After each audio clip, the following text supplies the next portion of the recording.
Good evening and welcome to the show. So today we have an exciting opportunity, a group of dentists and a dental technician getting to meet Barry MacAffer, the assistant manager from Laphroaig Distillery. So I'm going to invite Barry into the show. Welcome, Barry. Thank you very much for joining us. Thanks, Mike. Great stuff. So Barry, you, let me just pop this up. You are the assistant manager at Laphroaig Distillery. You started your career, however, as a dental technician, which obviously we are all very, very interested to chat to you about. Okay. Excellent. So I'm going to invite in the rest of the guys. Okay. So first of all, we have all the way from Nova Scotia in Canada, we have Paul McLaughlin. Paul actually is also known as the Whiskey Doc. He is a dentist, but also an independent spirit consultant and educator with a keen interest in whiskey and in gin. He has a dental practice in Yarmouth, Nova Scotia. I first met Paul doing a course many years ago, but we also undertook the Edinburgh Whisky Academy's diploma in single malt whisky together. Paul has got some fascinating insights through his experiences doing residencies at various distilleries as well. So a pleasure to have you with us today. Next up, we have a dental technician. We have Andy Tawse. Hi, Andy. How are you doing? I'm very well, Mike. Excellent. So Andy Tawse is a whiskey lover, but owns a dental lab in Glasgow. So I'm sure has some interesting questions for Barry about how to switch careers from dentistry into whiskey. A pleasure to bring in Jeremy Cooper. Hello, Jeremy. How are you? I'm very well, thank you.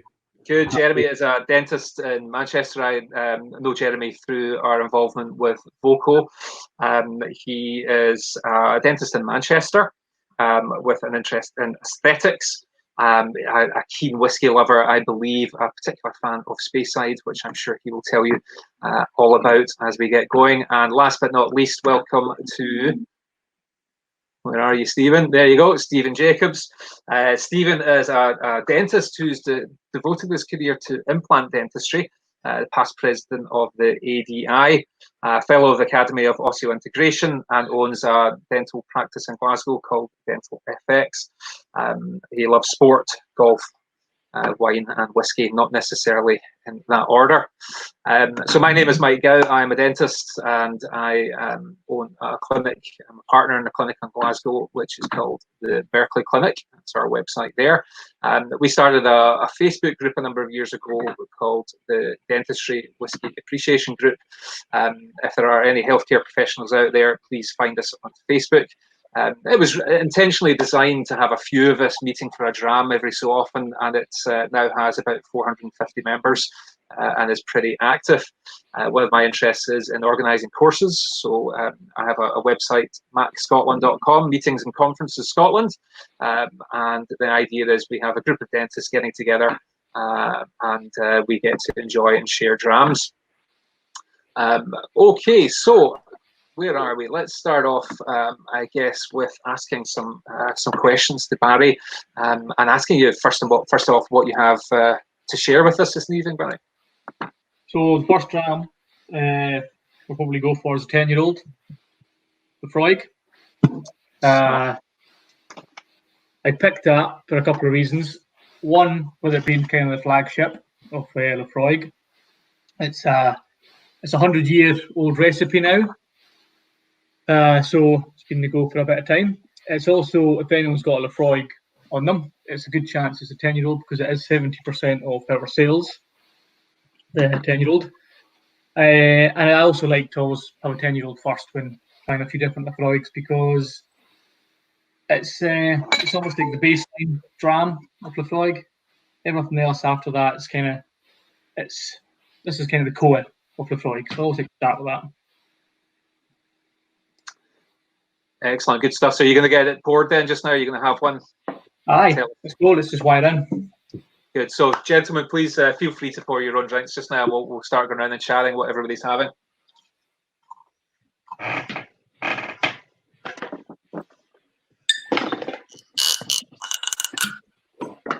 That's the best noise in the world, isn't it? Any second to the gurgle.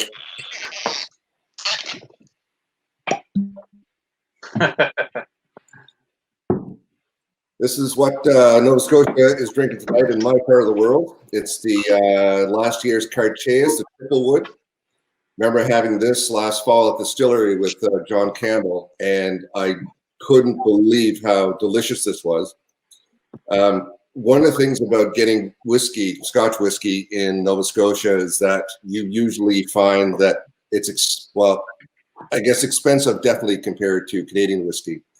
And when this came on the market here, I noted how absolutely underpriced it was in our bottle stores. So I managed to get a couple of bottles in reserve because I keep going back to it. It's just a beautiful, beautiful dram. The triple wood, you know, going on what Barry says about their base spirit, and sometimes you can overwork a spirit by putting in too much wood, and Laphroaig definitely did not do that with this triple wood. You know, you got all that Laphroaig smoke, and you got that peatiness, the medicine. You have fruit in there. You have vanilla, that touch of spice, and it's cask strength, and you'd never guess. It's a fantastic dram. One of my absolute favorites that's come out of Laphroaig in the last couple of years. I was seeing you had that dram, babe, at the start, Paul, and I went and grabbed my Cartier 19. It's come in a sample bottle. However, I totally agree with you. It's one of my favourite Laphroaigs, certainly for recent times. Just to echo exactly what you said, it really doesn't feel like a cask strength whiskey, which can be dangerous. Yeah, very dangerous. And when you get a whiskey that's that flavorful at cask strength, and it's $100 Canadian. If you do the conversion, that's 180. That would be about 180 Canadian.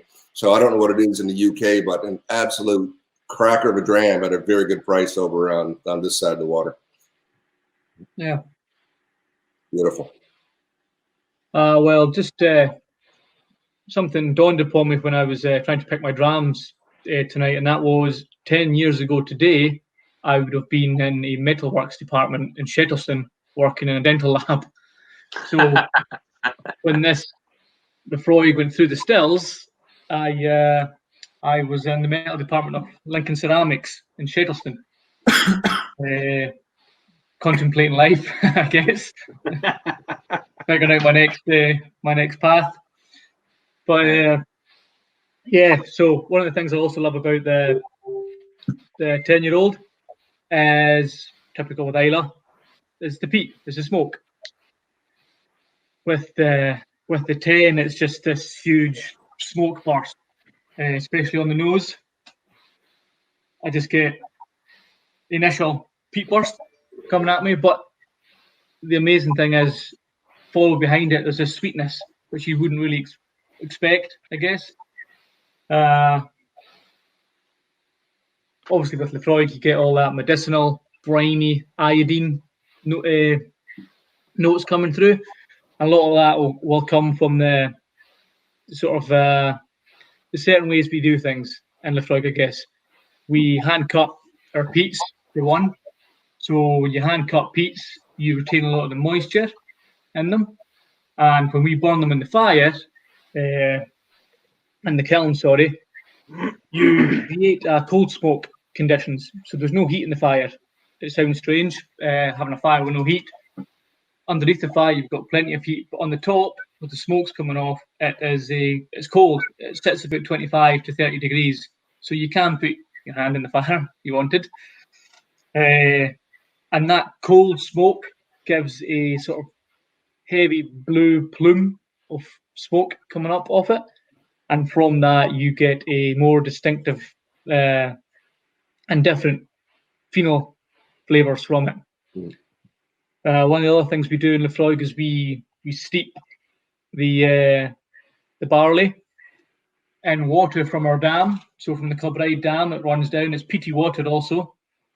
So it's actual peated water that the barley is steeped in before it starts to grow. The other thing, I guess, where you get a lot of these briny and iodine flavours is the Laphroaig malt sitting on the floor on the floor maltings. It's, if any of you haven't been to Laphroaig, it's based on the shoreline and it overlooks the sea. So constantly you've got this sea air blowing through, and so that you get that sort of salty sea air flavour coming in. Also, warehouse number 1 sits adjacent to the shore as well, so the casks are constantly breathing in and out that salty air. So initially that's what you're going to pick up on the nose, but Slanger.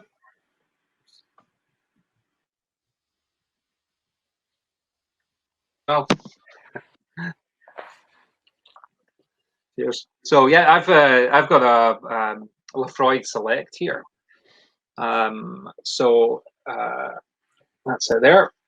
I was reading up on some of the history of Laphroaig, Barry, and it interested me. One of in the early days, Laphroaig were one of the few distilleries to still sell to America during Prohibition. Apparently, there was a loophole in the law that said that you could sell whiskey for medicinal purposes.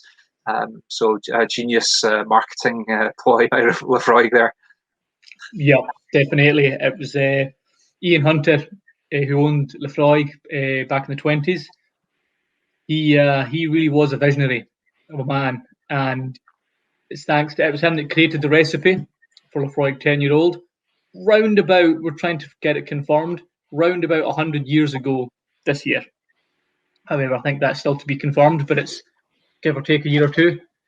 He created the recipe, and it was also Ian Hunter that went off to the United States during Prohibition, and I like to think that he basically took a dram out, he gave it to customers and sort of said, how can this possibly be good for you? You know, it's so medicinal, it has to be good. I guess the other thing Ian Hunter also did during round about the same time, but it was a few years later, he introduced Laphroaig to ex-bourbon barrels. So it was actually the 40s that the bourbon barrels were introduced, and that's been the same ever since, basically. Mm-hmm. Obviously, bourbon barrels, the law in the States is they can only be used once, which is great for the Scotch business. So most of you're owned by Suntory Beam. Does it come across from Jim Beam barrels, or is it generally sourced depending on the bourbon? Most of the casks you'll see in our warehouse are Maker's Mark. Okay. Ex-Maker's Mark, yeah. Okay, I'm good. Barry, very nice bourbon Maker's Mark. But Barry, obviously you touched upon, like we've already spoken about it, your beginnings, like you're 10 years old when that was being bottled, and you were working in a dental laboratory in the metalwork department. Can you just elaborate and tell us how it transpired, your journey back up the aisles, and how you got into the career you're in now?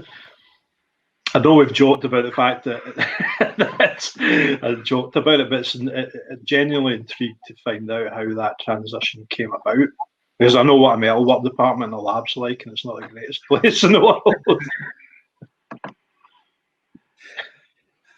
Yeah. So I grew up in Islay. I was born here and I grew up here. And when you grow up in the islands, certainly in the west of Scotland, you tend to have more than one job. You're not just a fisherman. You're either a fisherman and the binman and the dentist.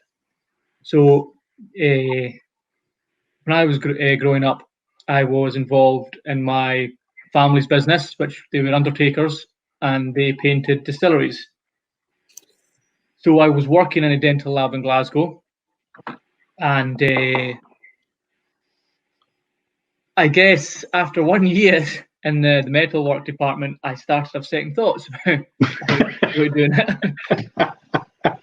And I guess I just thought, maybe the whiskey industry especially was starting to just kick off on Islay. It was starting to get big, and I thought maybe now's the time to go back to Islay. And so I did. I was working as an undertaker. I was painting our Beg distillery actually at the time when the job at Laphroaig, working in the malt floors, came up. And I guess I just stuck my CV in. And, well, I'm still there, I guess. I worked 6 years in the maltings. I was then 2 years mashing and stilling. And then the last 3 years, I've been the assistant manager. Wow. So I guess it was a combination of things that took me back to Isla and also to wanting a wee change. I never stuck things long either. This is the longest I've stuck, so must be enjoying it. Yeah, they say that's been me 30 years doing a dental clinician now, so I guess I must be enjoying that. I was always jealous of the light you guys had in the ceramics department. I used to be in this, felt like a cave. You had what felt like a conservatory. Yeah, well, you know, it's the ceramics are the prima donnas, aren't they? You know, but I've got to hold my hands up. I was a metal worker for 15 years as well, so I did my time. So I know what it was like. I sympathise. Excellent, very good, very good. Good stuff. So it's good to see you there, Jeremy. How are you? Well, I'm very well. Before I'm going to surprise you with the malts I've chosen for this evening. But as we're on Laphroaig, and I think I should bring one of my friends over, there are only 2 bottles, 3 bottles, maybe half a dozen, something which I keep. Because anybody who knows me, I drink my whiskey. I don't really think there's much point in keeping it. But I have 2, not just one, I want to share with you. 2 I've kept. One's the 200th edition. That was a few years ago, and I kept that. But also one of the original. Let me put that one down. The original, that's the 200th edition. But the original one, and it's slightly different. I see that you had an accent on it, and I don't know what the name would be in Gaelic, but it looks like a grave accent in French. And I've always called it Cargis, but what's the exact pronunciation? Can you remind me again? Edis. So the pronunciation is Carchis. Carchis. There you go. I think there'll be a few people who will be surprised by that. But there's a lovely story about it because I went to the distillery and I had a wonderful VIP tour. We did the basic tour first, and then I was with a group of medics, the only dentists, never a good idea. And they plied us with, obviously on the basic tour with the 10-year-old. And the first thing which was quite interesting, they said, what's different about this 10-year-old? And all these guys, including myself, it's lighter, isn't it? And it just shows you conditioning. It was actually because we're there literally breathing it in that it tasted lighter than if you were to drink it in another environment.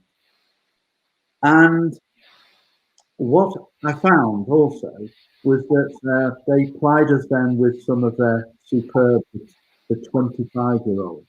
And it was over the morning, and my friends and I did the distillery crowd, and I think the lady distillery manager took a shine to us and plied us with a good few drams, put it that way. And it came to the pièce de resistance, this particular, I'm never going to say this, but I really thought, wow, and she told us how to hold it in, and the pepper just flooded out on the palate. It was just wow. I said, I've got to have a bottle of this, and she says, sorry, can't get it. I said, oh, don't worry, I'll get it from one of the Whisky Exchange Masters of Malt, one of the big boys. She said, no, you can't get this particular whiskey. And I was very downtrodden. She says, well, you could go to an auction. So I thought, I've got to go to an auction. But she said, you can also bid for it for the underprivileged kids of Islay. And I said, how much did the bottle go for? And she told me, credit card out, please get me a bottle. So she did, and I matched the price. And I was very proud of it. And after finishing off yet more 25-year-old and more of the whiskey, the yeast, I'm not going to say it, but we went off then to visit some of the rival distilleries, and we had a lovely meal at Ardbeg. And after tracing a few more whiskies, I thought I'd have a look at my acquisition, and we had a driver, thank goodness. And I just pulled off the lid, had a look inside, and it was a bit like Basil Fawlty. If any of you have seen when he thinks there's a duck and he pulls off the salver and he looks inside and is kind of going through the blancmange or whatever it was, the trifle, to see where it was. Well, I had that similar experience, and it was full of gravel. And I thought, oh my word, this is terrible. The driver, who nearly was just exploded in laughter and almost came off the road, and my friends were on the floor in the back, and we had to travel all the way back to the distillery. And I marched in there, and the lady was giving another tour, and I said, what's this? I just said, whatever. And she said, I'm very, very sorry, sir. Someone's giving you the doorstop. And, but true to her word, she did give it me, and here it still is. And, you know, it's one of those I won't open. It's one of the, we'll have to ask Barry here. I think it was one of the first that they, if not the first, that they ever did. It was the first cartridge, yes. There was special bottlings done annually around about the music festival on Islay. However, that was the first one they called cartridge, and it was the Friends of Laphroaig that voted for that name, cartridge, because in Gaelic it means friendship. Friendship, okay.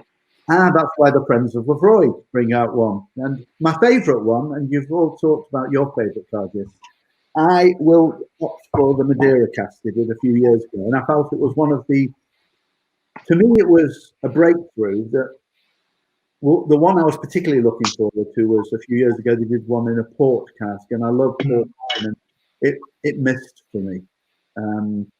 But the Madeira Cask they did perhaps 3-4 years ago, I thought the sweetness of the Madeira wine really shot out, and a lot of the time with a heavily peated malt, it's often difficult for the novice, like myself, to pick out those particular other flavours, because it's kind of the phenol kind of blocks a lot of the flavour. But with that Madeira cask, that was my favourite of them, except for my original. But when will I open that? That's a good question. Thank you. And I'll come back to my whiskey I'm tasting tonight, because I want to hug the line out. Sorry, Stephen, I didn't mean to knock you out of the stream there. How are you? Okay.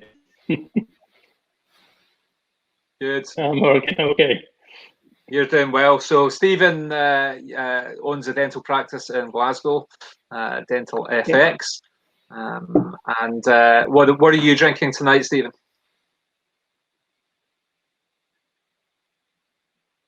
So I've got along whiskies to continue the Islay theme. Oops. Just losing him. I think we've got a dodgy connection there. We'll continue. I'll try and pick him back out and get him back on. Oh, shame. He just started talking. That wasn't me. I promise. I didn't knock him off.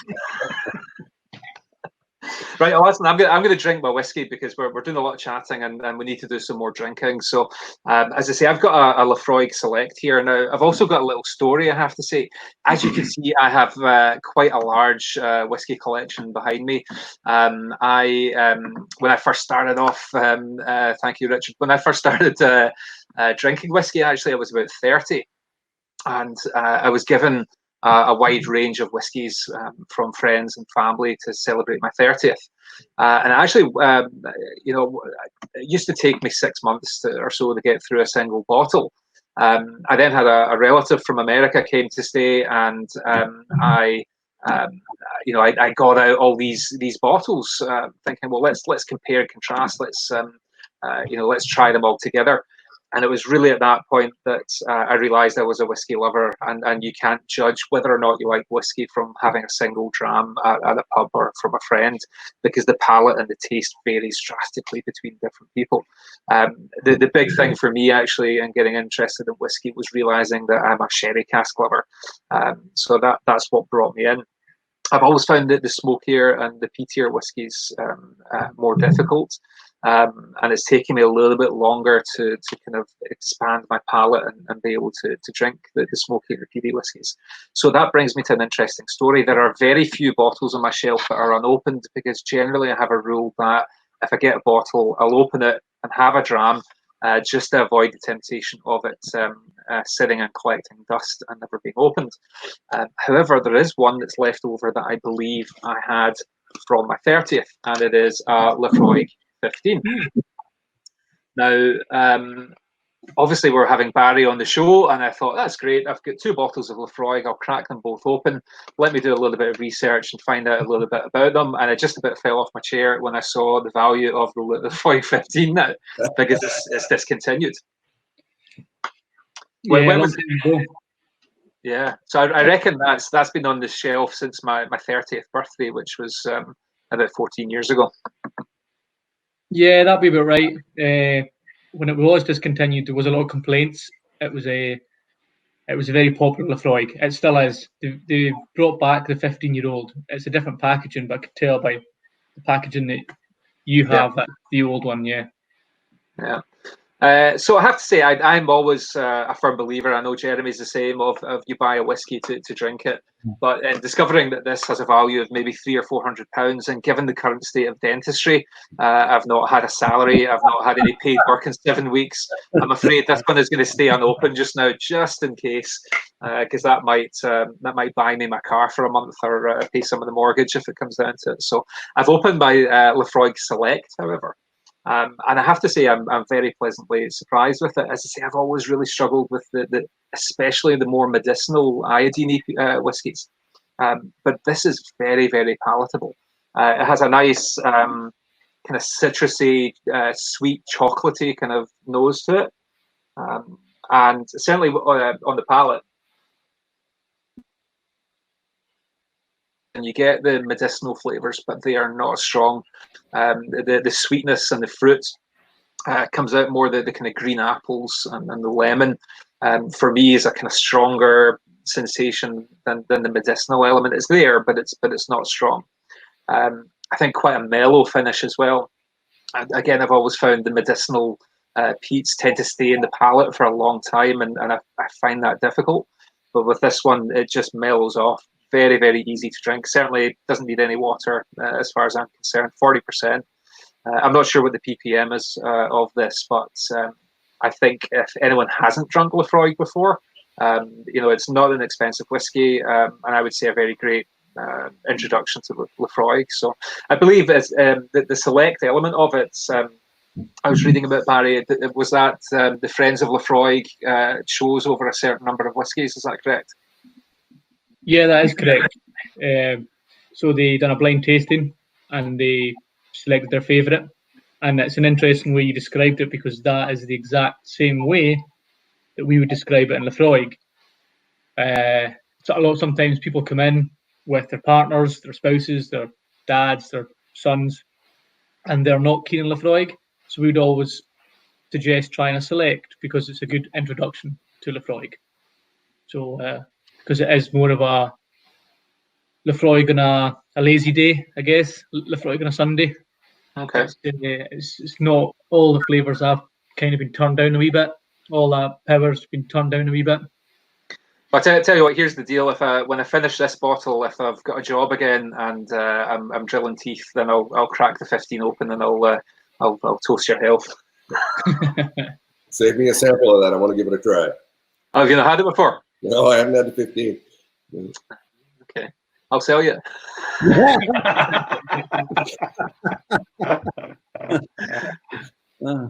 So try Stephen again. How are you, Stephen? Let's give this a go. Nope. Yeah, No, I don't know where we're at, but what this which was given to me when I deemed office as president of the was held in London. I was coming to Glasgow, and I picked at Heathrow.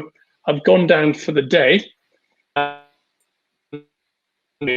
So I'm through security, guessing that this is in my hand luggage. So we're just struggling to hear you a bit, Stephen. Sorry, you're. Oh no, I've just been down for the day. Oh my God, I've got a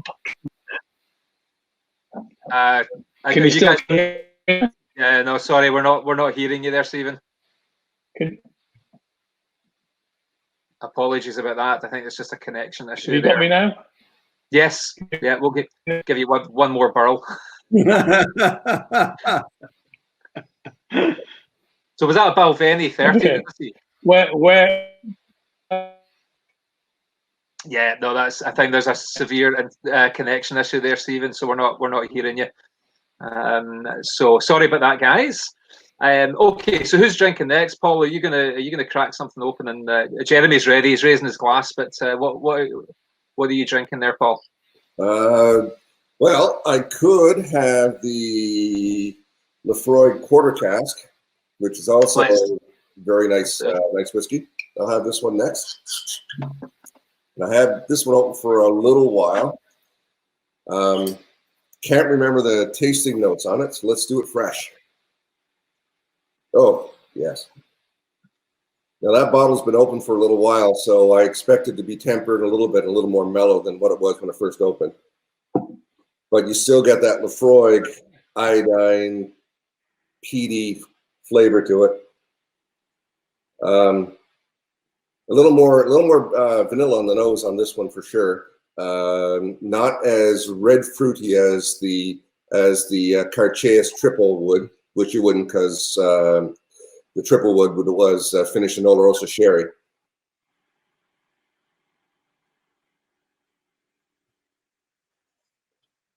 Now that there would be my everyday lazy Sunday whiskey for sure.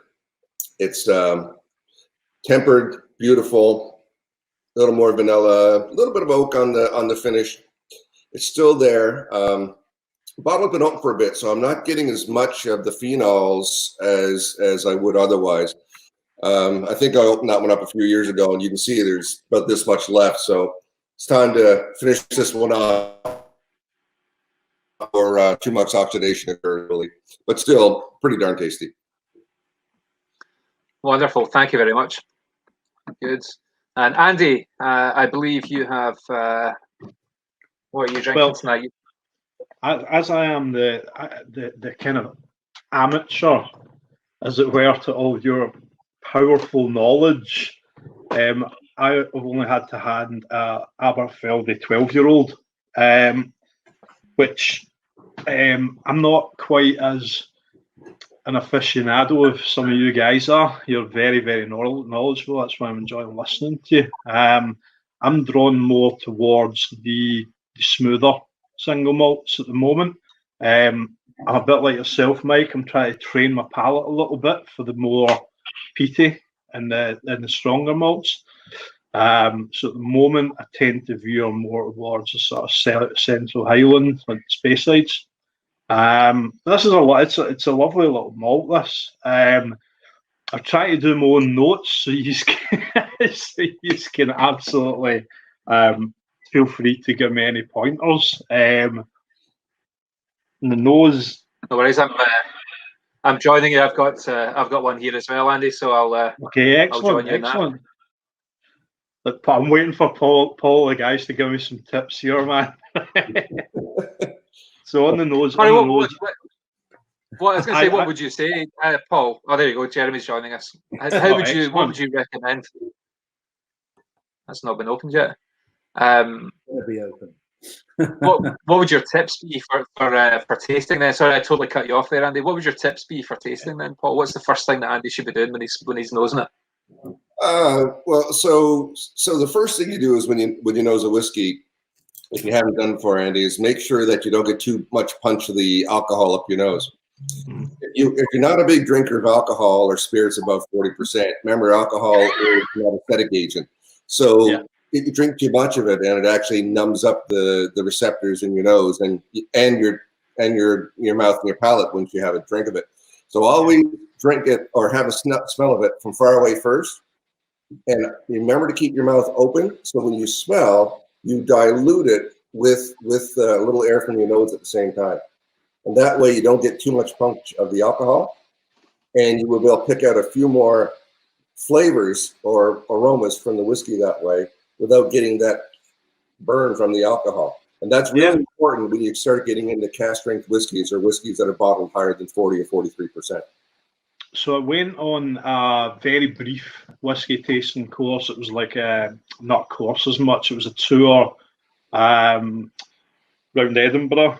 Went to the Glenlivet, did sites, etc., historical sites, and then at the end we went to the Arches, the George Bridge, and he talked us through a little bit about tasting and that, and gave us a little bit of tips. Like you did there, Paul. Obviously not as in depth though, because it was quite rushed and quite hurried. So yeah, I tried to put that into practice earlier and just came up with what I felt that I could pick up.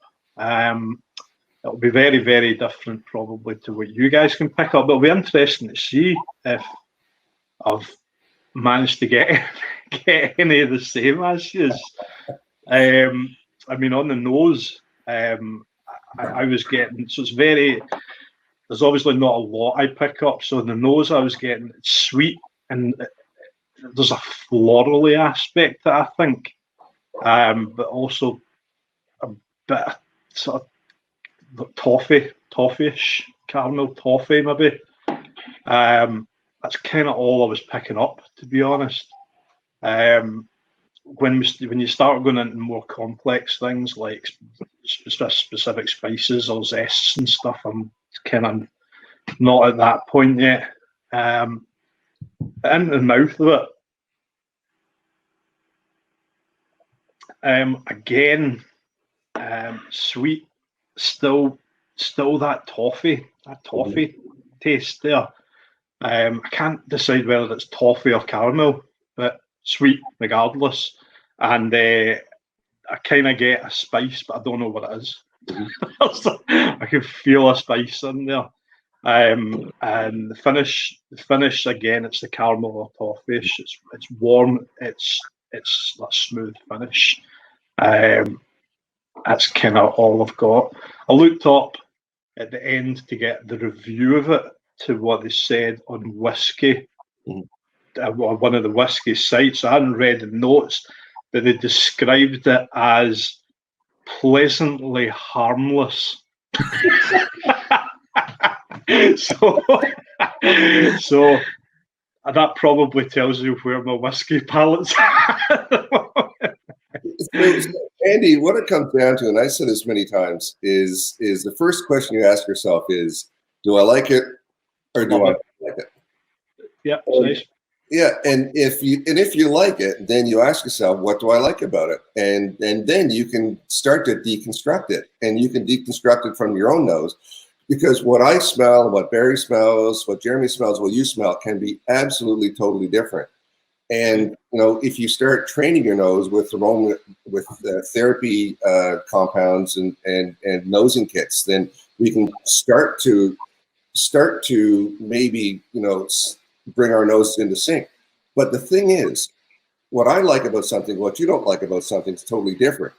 But if I tell you I smell something in that, even if you don't smell that in there, you're going to smell that in there. So when I do a tasting, what I love to do is when I do a tasting, I don't always put the tasting notes out, and I like to turn the bottle around, because I like people to smell it. I like them to sip it and see what they like. And then if they can pull something out of that works, then absolutely compare your notes to somebody else. The blind way of tasting anything, including whiskey, is way more fun than me telling you what you should find in that, whether you like it or not. I'm not a brand ambassador. I'm not trying to sell you a whiskey. I'm not, at a local shop trying to, do a quiz here to try to figure out what the most common flavors are. You know, most of what I tell people is I give you the tools that to try to, you know, instruct people how to learn and how to enjoy it, and then you enjoy it your way. Great advice, Sanj. Cheers. Yeah, I'd certainly agree with most of what you're saying there as well. Andy, I think that was a pretty good assessment. I get the spice definitely, and the finish lingers quite long for me. So you get the caramel toffee kind of flavour, and then the spice kind of lingers on. I can feel that in the tongue still. Even 20 seconds later, it's still there. But it's a very I'll take that. I'll take that. Yeah. I'll feel that.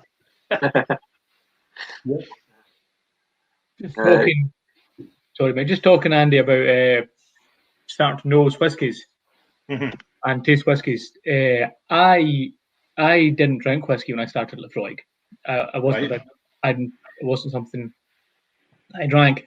Obviously, when you're younger in Ireland, growing up, you win it in raffles and things, and you use it for whatever. But when I first started Laphroaig, I wasn't a whiskey drinker, and I started drinking Laphroaig. And I was struggling so much to get all these flavours and trying to find things, because Laphroaig is, well, it's so peaty, it's so smoky, it's so strong, and it was very hard to pick out a lot of these flavours that people would say they get lemon zest, they get orange zest, and I was really, really struggling to pick them out, and it was kind of discouraging me, I guess, and it was kind of putting me off a wee bit. But I guess I realised even today, I don't get all the flavours in one smell. So when I'm doing a tasting or when I'm tasting whiskey, I don't just nose it and then get everything I want it. Yeah. I realise that everyone's different, and how I do it is I nose it and I think what initially comes to my mind, and then I kind of try and put that to the side. So if I'm going with a 10, straight away I'm getting the smoke. So I kind of try and ignore the smoke, and it's almost like I'm digging layers past each to the next one to the next one. And each time I go back, I'm ignoring the smell I got before, and I just keep digging and digging until either my nose is exhausted because it's just alcohol, or if I'm just not getting any more, that's when I kind of feel I'm at the bottom layer. So not everybody noses whiskey and just gets everything I wanted. Don't feel discouraged or anything like that if that's what's happening, because that's the way I still am today. I just have to keep going back to the drum. And also, I should say, when I'm hungry, I can nose much better. I don't know why. I just can.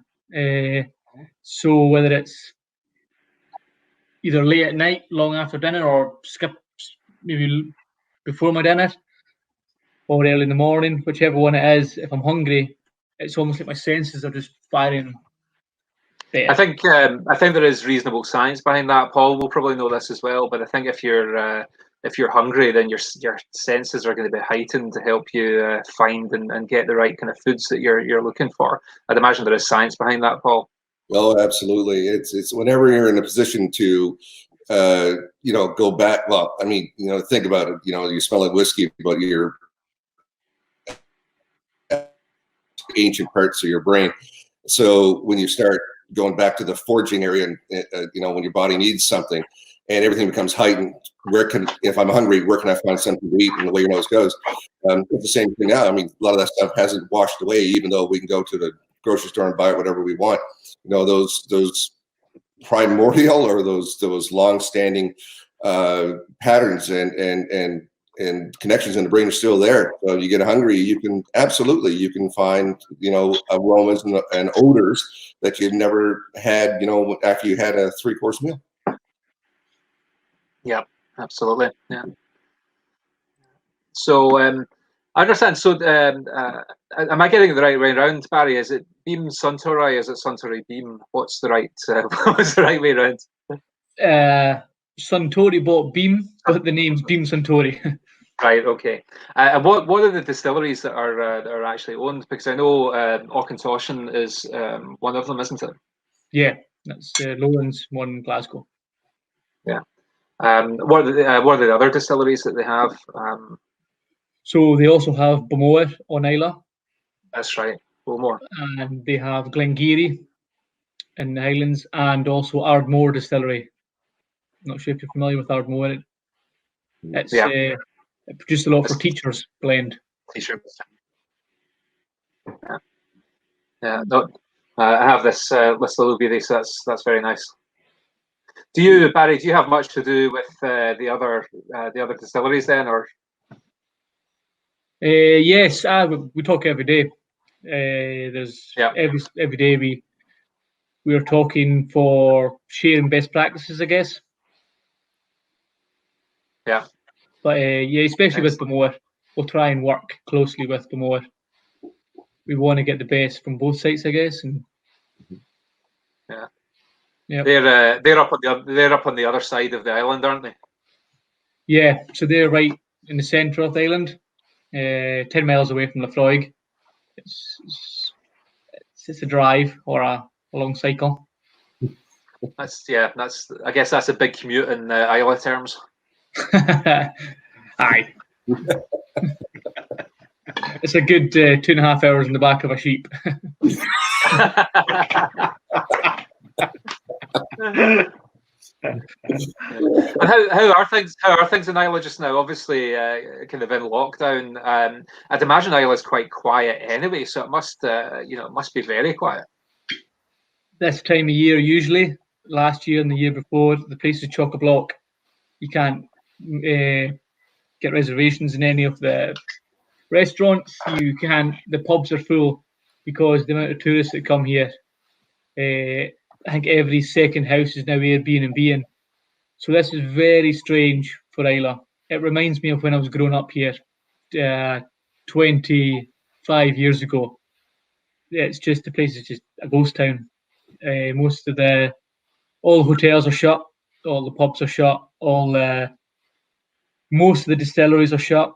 The place is just, there's nothing happening here. It's very quiet. How long is so UK is basically shut down now? Had they given you amount of time before they're going to be opening up pubs in other areas? Don't think we have. No, they're not given dates, certainly. I know Ireland is given dates on kind of starting back up, but I don't think we've got anything like that so far. So yeah, a question coming in there: can whiskey be food matched? Spicy whiskey with spicy curry. What would be the kind of matching? I know, like wines and liqueurs, you can match with desserts and chocolates and cheeses and stuff. Certainly, whiskey can be matched, definitely. A popular one with Laphroaig is oysters. Oh yes. I think the Laphroaig salty, briny, iodine flavours added into the oyster. It almost blends together with that saltiness of the oyster and the seawater. So you see that a lot in restaurants and whatnot about Islay. It's a lot of seafood actually. Thinking it's paired with Laphroaig for that same reason. But yeah, definitely, there's a lot of food and whiskey pairings, tastings that you can go to that are on. Excellent. What else do you have there for us, Barry? Are you going to do us another tasting?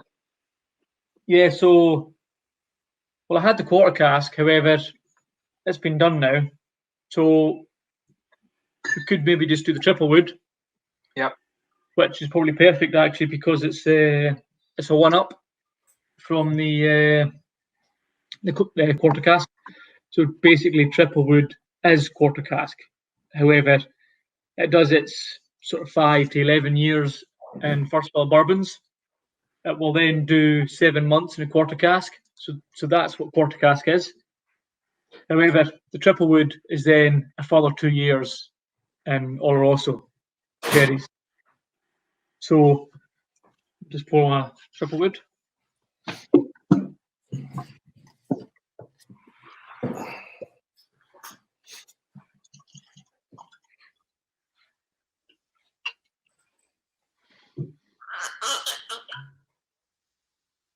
So I guess the quarter cask influence one is the quarter cask influence is here in this one because it brings quite a punchy smoke. It brings sort of a well-roundedness with it speeds up the maturation in that quarter cask. However, the 2 years in the Oloroso, it really just it really brings that sort of red fruits, that sort of spicy cake, sort of almost like a Christmas cake to the whiskey. Now, this isn't the cask strength Carchus version. This is 48% alcohol. So I know we talked about the Carchus triple wood from last year. So it's a much more mellow whiskey. It's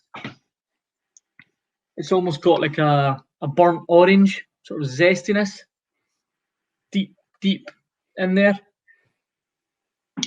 and it's almost the kind of bottom layer I can get to with it is almost it's like a tobacco-y smoke rather than a peat smoke. It's slightly different smoke. I'm guessing that's just come from the 3 types of different woods on the palate.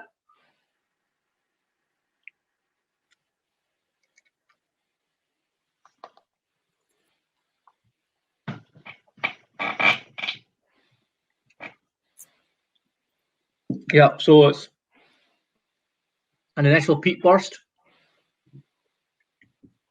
followed by a lot of spicy, a lot of dark fruits, a lot of red berries. It's almost like a wee bit of Christmas cake. It's quite a long, lingering finish. Still there, it's still going.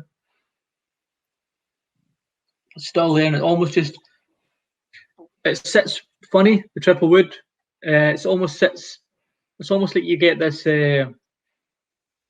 peat smoke sitting in the middle of your tongue, and then all the different red berries and all the rich fruits are going round and round the mouth, just like an oily sort of taste. And then it just kind of mellows out away, and you're left with that sort of kind of gentle wisp, I guess, of peat smoke. So yeah, triple wood's definitely one of my favourites, and we talked about it earlier. The Carchus triple wood, it was even more of I enjoyed it even more because when the first whiskey you like is Laphroaig 10-year-old, it's almost where do you go after that? And I find that cask strength whiskies are just something that I look for now. And it's when I see one, no matter where it's from, I want to try it. Especially the younger ones, aged kind of 8 to sort of 15 years. So you're getting to really taste a lot of that distillery flavours and the kind of influence of the wood as well. Brilliant. Yeah. Lovely. Cheers. Excellent. Cheers, Lange. So I'm going to see if we can get Stephen Jacobs back on again. We've been cutting in and out a little bit on our audio, so let's see if we can hear this Balvenie story.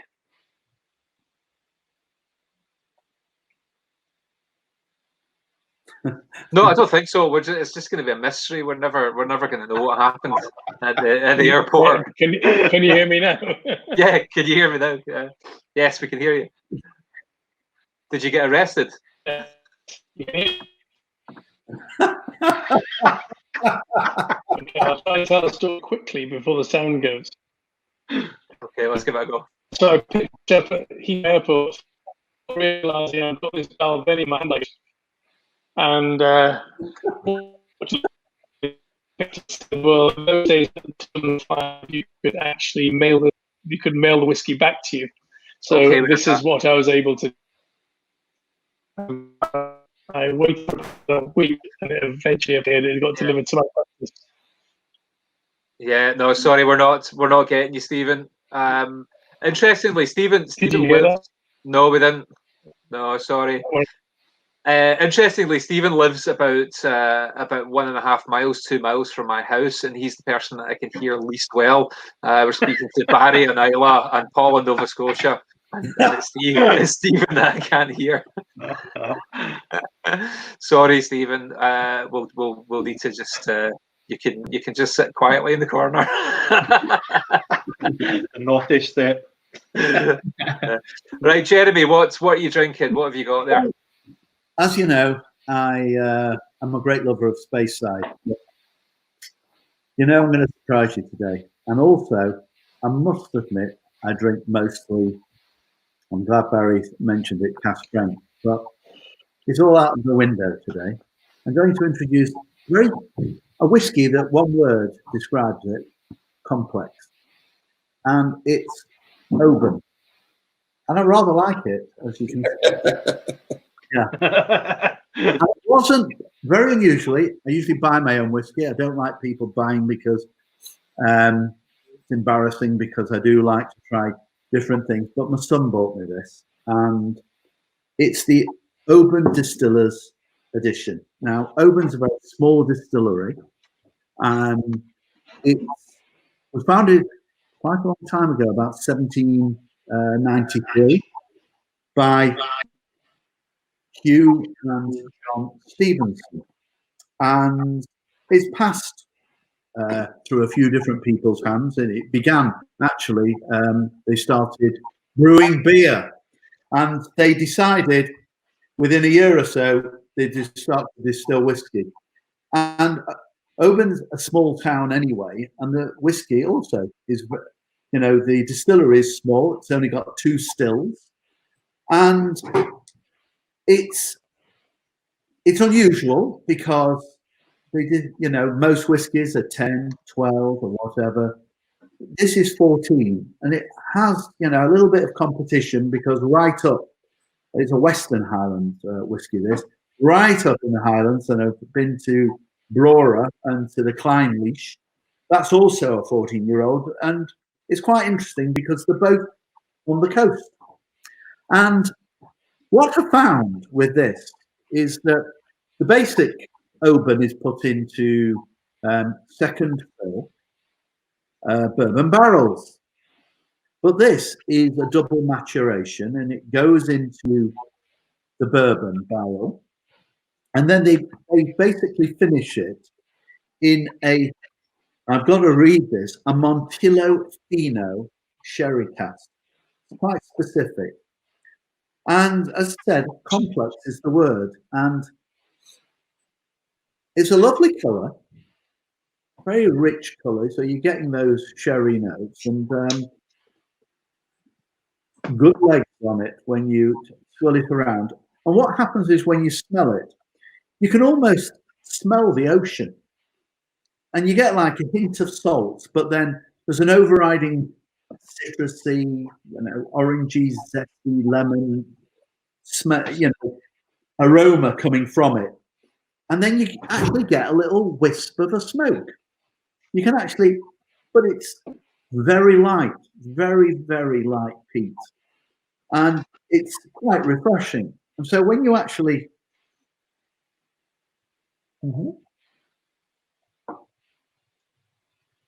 taste it, the smokiness comes out, but more of the fruity flavors come.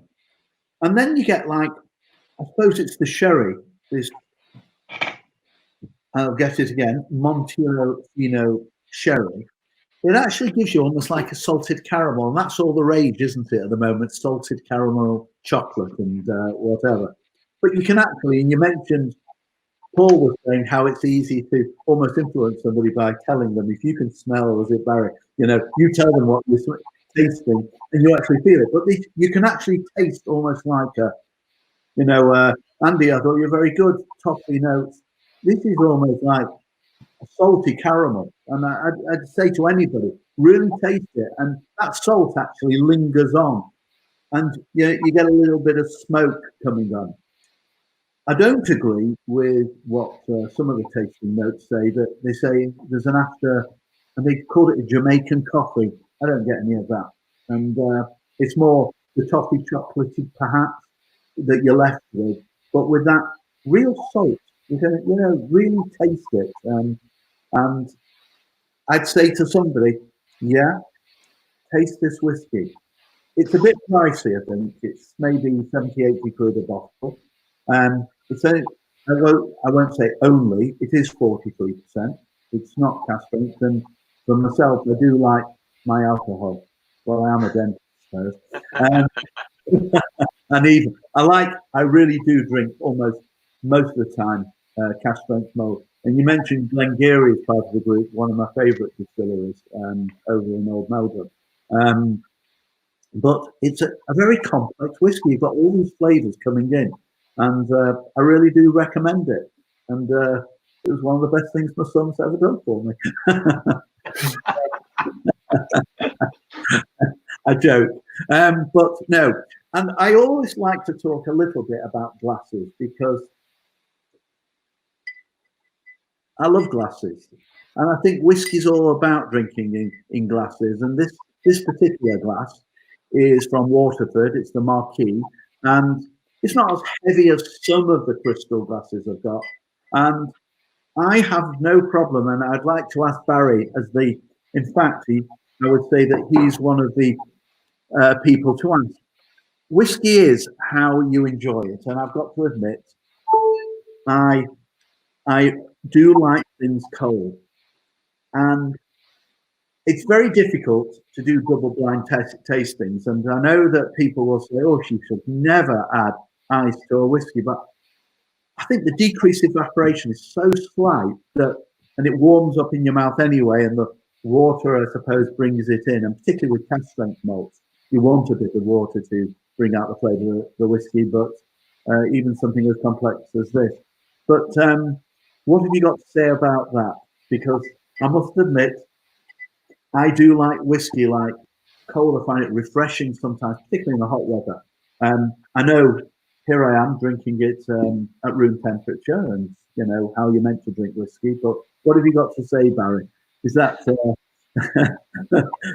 No, that's the beauty of whiskey for me. If that's the way you like it, then fantastic. I should say it has been said, and it's known that water is Laphroaig's best friend. The more water you add, the more smoky and peaty it will get. If you really want just an explosion of peat, you add more water. It kind of masks other flavors when you do that, so I tend not to do it. As for it being cold, I guess a lot of the kind of the esters are almost like fatty acids. So the colder they are, the more they kind of freeze and clump together, and sometimes it can kind of hide and mask flavors for me. So when I'm drinking the colder the whiskey is, I get less flavors. I find it more hard to pick out the different characters. So usually when I'm pouring a dram for myself, if I'm sitting in the living room at night pouring a dram, listening to a record, I usually hold it in my hand, and I do the opposite. I let it warm up, and that's when I start to sip at it. And as it goes through that temperature change, I get different flavors.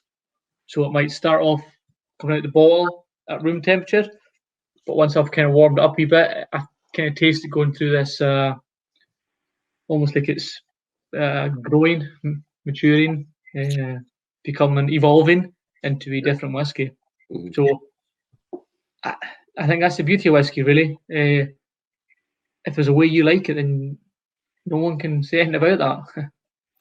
Well, here I am, and I will actually eat my words by saying that this at room temperature, you really get, I can understand that, you really do smell as well as taste these really differing flavors. And that's the beauty of this particular whiskey, is that you've got a little bit of peat in there. You've got some of those fruity and a little hint even of vanilla, you know, so that which would come out of the original bourbon cask. And then you've got the fruit and the depth of the sherry, which produces that salt, and then you've got the saltiness of the air, I suppose. And it's very, very real complex. And I wonder what Paul would say. I'm sure you must have tried this at some stage, Paul. What, warming it up, putting some ice in it?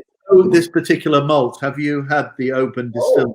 No, the Distillers edition of the Oban. Sorry, no, I have. I don't have a bottle of it. Not all the Distillers editions from Diageo are available over here. But I did have it on when I went to Oban last spring.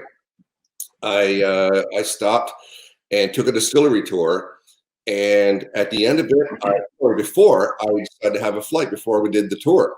And we had 5 different whiskeys, and Oban DE was in there. And I was surprised how Oban, every pour of Oban I had tasted like lavender soap. I had this unappealing smash of the aroma of lavender in my nose, and it actually threw me off. And I will say that when I did the tour, I didn't enjoy the tour so much. But when I came out and got a complimentary dram, it tasted way better. Until I realized that before I did my flight, I went to the facilities and I washed my hands with lavender soap, and it just absolutely ruined it. So I honestly don't know what the DE tastes like because it was masked by hand soap. That's a cracking story. Wow.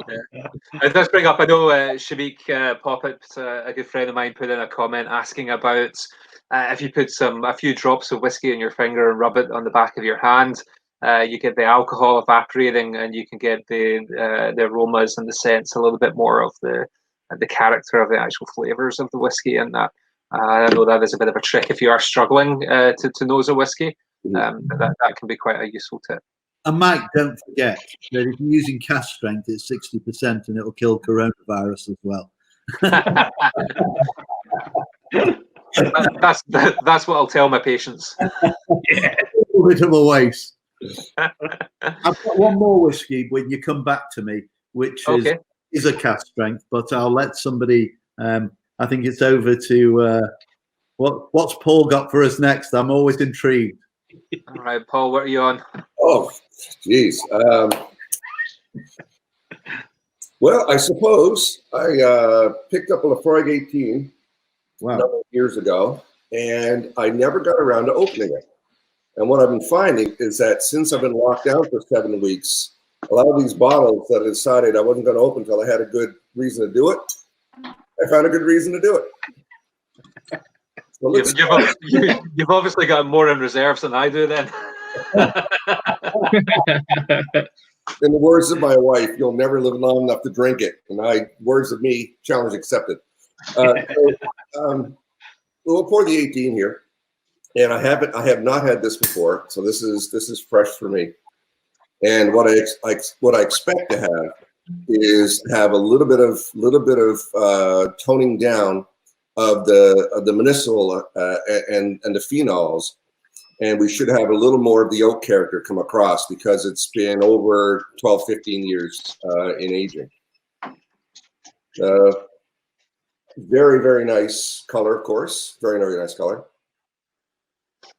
And oh wow, that is. I should have opened that years ago. That is beautiful.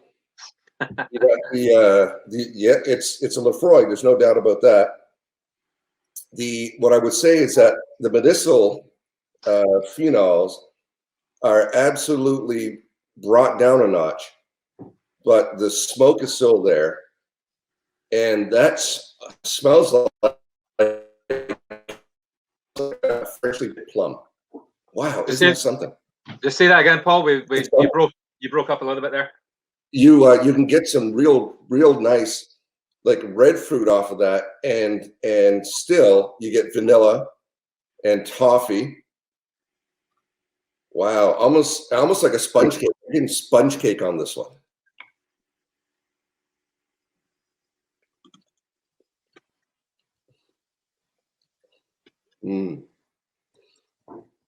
It's almost like it's effervescent. Almost like it's effervescent in your mouth. It's almost like it's bubbling up with flavor, and it's just going across the palate, across the tongue.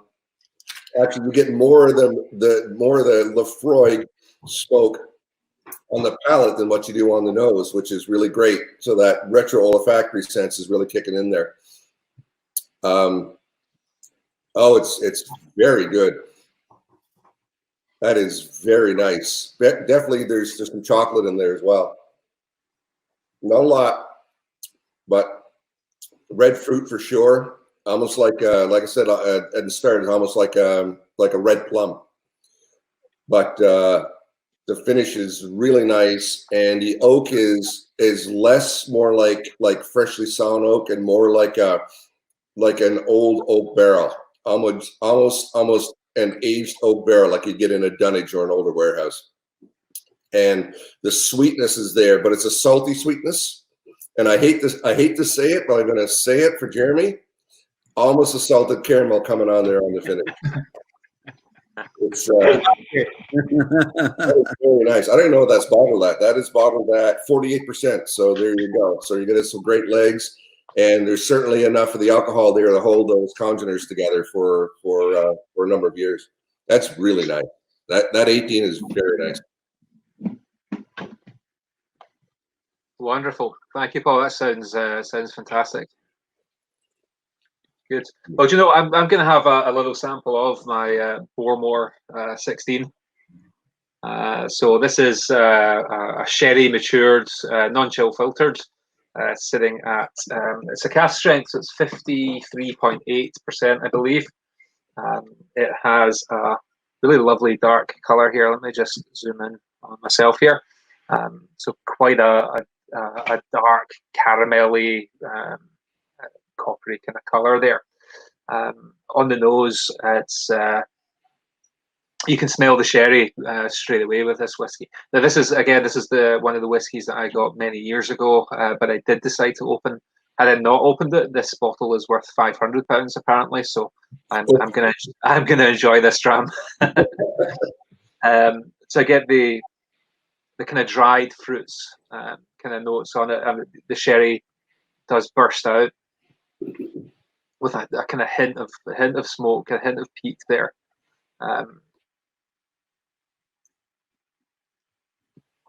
That's beautiful.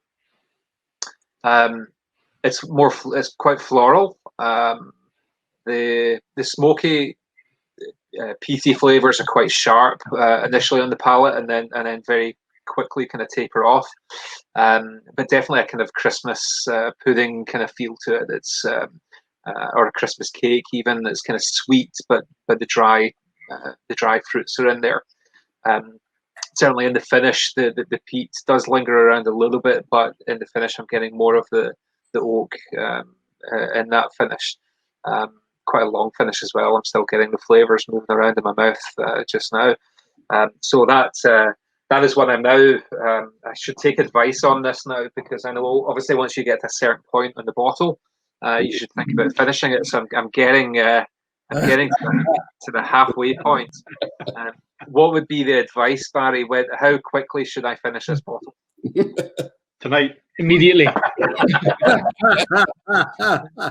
Done. I think I actually recognise that bottle. Like, I actually think I've got that in my collection next door. So afterwards, I'm probably going to go and dig out and have a wee dram now. You've got me in the mood.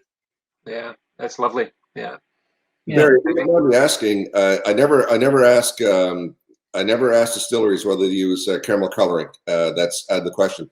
But I'm wondering, Laphroaig, do they bottle all non-chill filtered?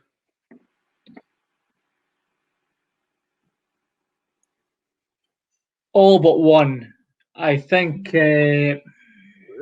Four Oak might be. I might even have a bottle here. But yeah, all non-chill filtered. But I think there might be one. I think it might be Four Oak. I don't know why that's sticking in my mind. No, I don't have it here. It's next door. But yeah, most 99% non-chill filtered. Yeah. Nice. What about colorings? Do you use much in the way of caramel colorings in any of the whiskies, or are you not allowed to say? No. If I ask anyone in the company, do you use? The answer is no. However, there was one I can't remember.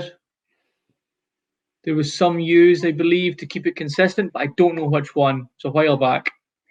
Yeah. But again, I don't know. But no, if I ask in the company. I'm told no. Yeah. Good. But Jeremy looks like he's lining something up here. What's Jeremy got? This is a bit different because Gordon and MacPhail, well known from the late 19th century, and they'd put casks in certain distilleries, and some they would take and put in their own warehouses, having filled the cask outside Elgin, a place they know well. The home Elgin's famous for Glen Moray, for example. But this particular whiskey is a Highland Park. I have no knowledge about whether it was actually. I've been to Orkney and I've been to Highland Park, but this is actually they do sell. They don't have the colouring for this. This was done in a first fill bourbon, lovely straw coloured. Okay. I sometimes wonder about the colouring they put in whiskey.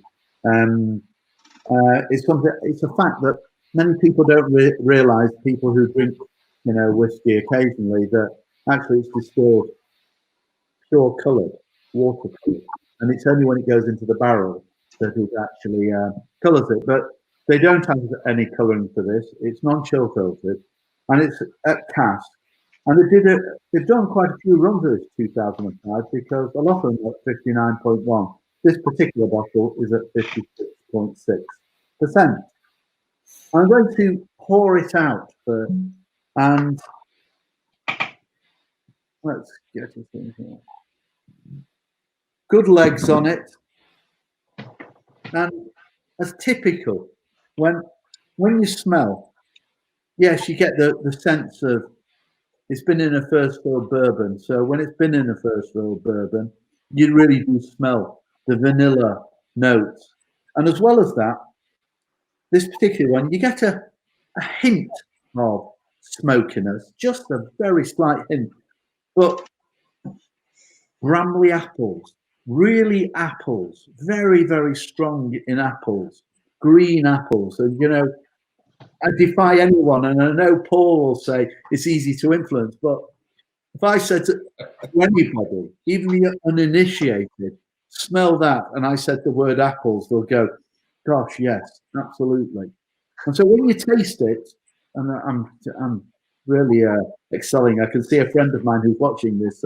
I'm sure he will be smiling because he knows I like them cold. But you take this, and immediately you're taking in. You are getting a little hint of the smokiness. You are getting a little bit, but it's nothing like obviously Laphroaig or any of the Islay malts. And it's a little bit peppered, and the zestiness that I suppose comes out like a lemon zest as you take it, and that like lingers on, and that fruit flavour comes out, and it's almost like how Guinness is sometimes like a bit creamy or whatever, where you get a bit of creaminess or whatever, and the smoke and everything like lingers on, but I do like it. And here I am, another one, glasses. Okay, if there's anything I tell people, get good glasses. And this is, again, can you believe it, bought by my children. I'd always poo-pooed because often they'd come up on Facebook. Norland, a name, pay for Norland. And they actually bought me Norland, but their Rourke. Now, first of all, how beautiful is that box? Still keep that. And I insist on putting them back. And when you lift that glass out, you kind of fall. It's unbelievably heavy. Incredible. And it's just crying out for this whiskey to get. Throw them away. This is how I like to drink a whiskey, and it's to be savoured. And I'm saying this to Barry, and they're a pretty penny. I've got to admit, they don't come cheap. And I mean, it's like, woof! It like weighs your hand down. But the enjoyment of whiskey is not just, to me. There's a lot of like wine. But Also,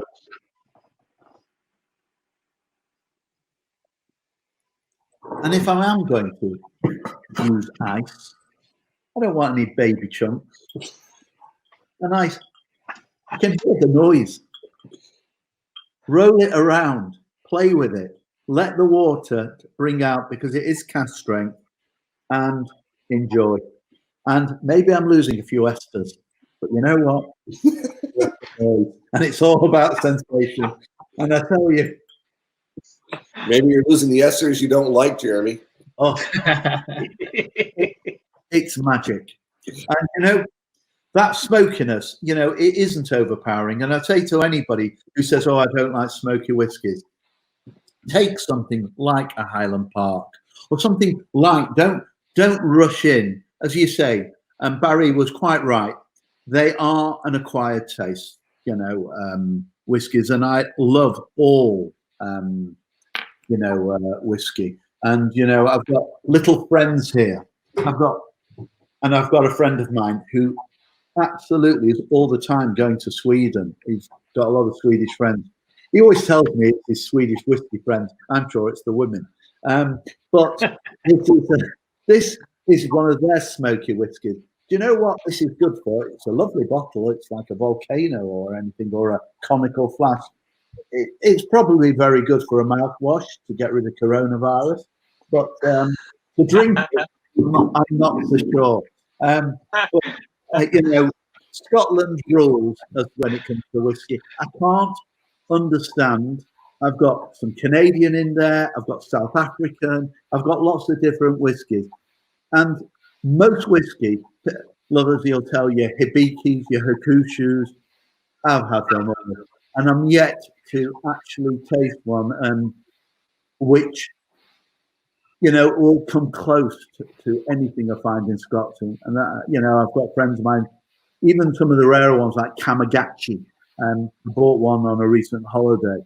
And, you know, I just don't understand it, you know, myself. And you Scots have got it made. I mean, and I will be an embarrassment, the English, you know, the English whiskey company. I mean, all right, people will say, oh, it's a good, or the Lakes are doing now whiskey, you know, England are trying to copy Scotland.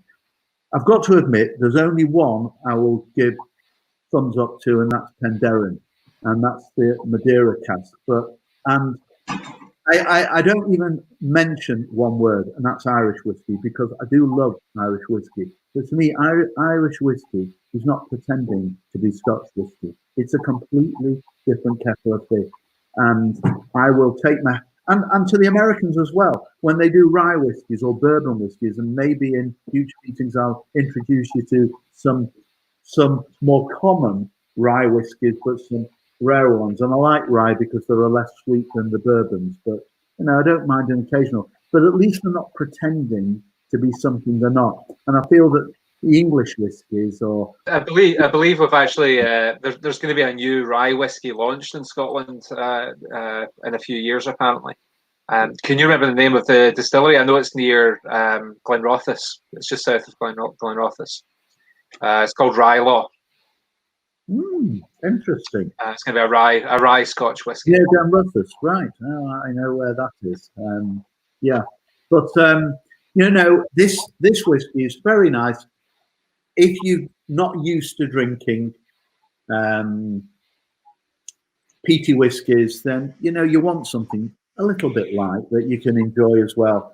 And if nothing else, your hand will be concentrating. And I mentioned this to you before when you talked about your big chunky glask. That's in Glasgow. We say there you've got a drink and a weapon. That's both in one hand. I'm serious. Nobody would believe how heavy these glasses are. I defy anybody, and I would say to you, they're called Rourke, and they made 60, 70 quid. I don't know, something like that, a glass. But the pleasure you will get is amazing. Mike, tomorrow, don't tell your wife, you know, your practice is going bust anyway, you know, if we're go down fighting. Oh, nice. I know that. I know that's look at the whiskey. The glass is showing it. Barry's got one in his backyard. I can see it. That is a Cumberland crystal glass. Oh, it's a McLaughlin one, yeah. Let's have a look.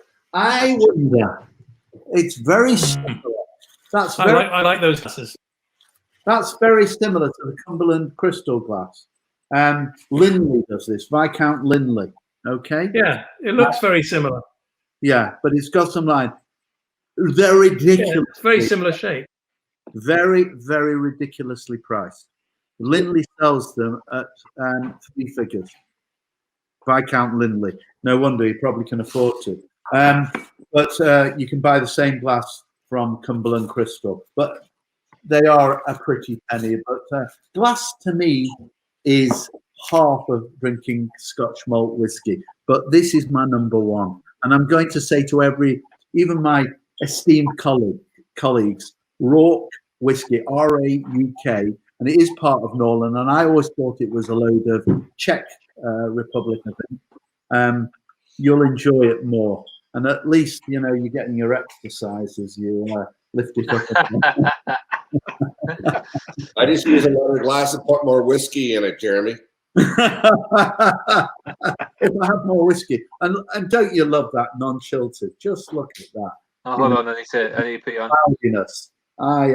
You know, some people think that's a negative. I just love when it goes cloudy. You know, it's I'm more intrigued to the whiskey, and it's dissolving now.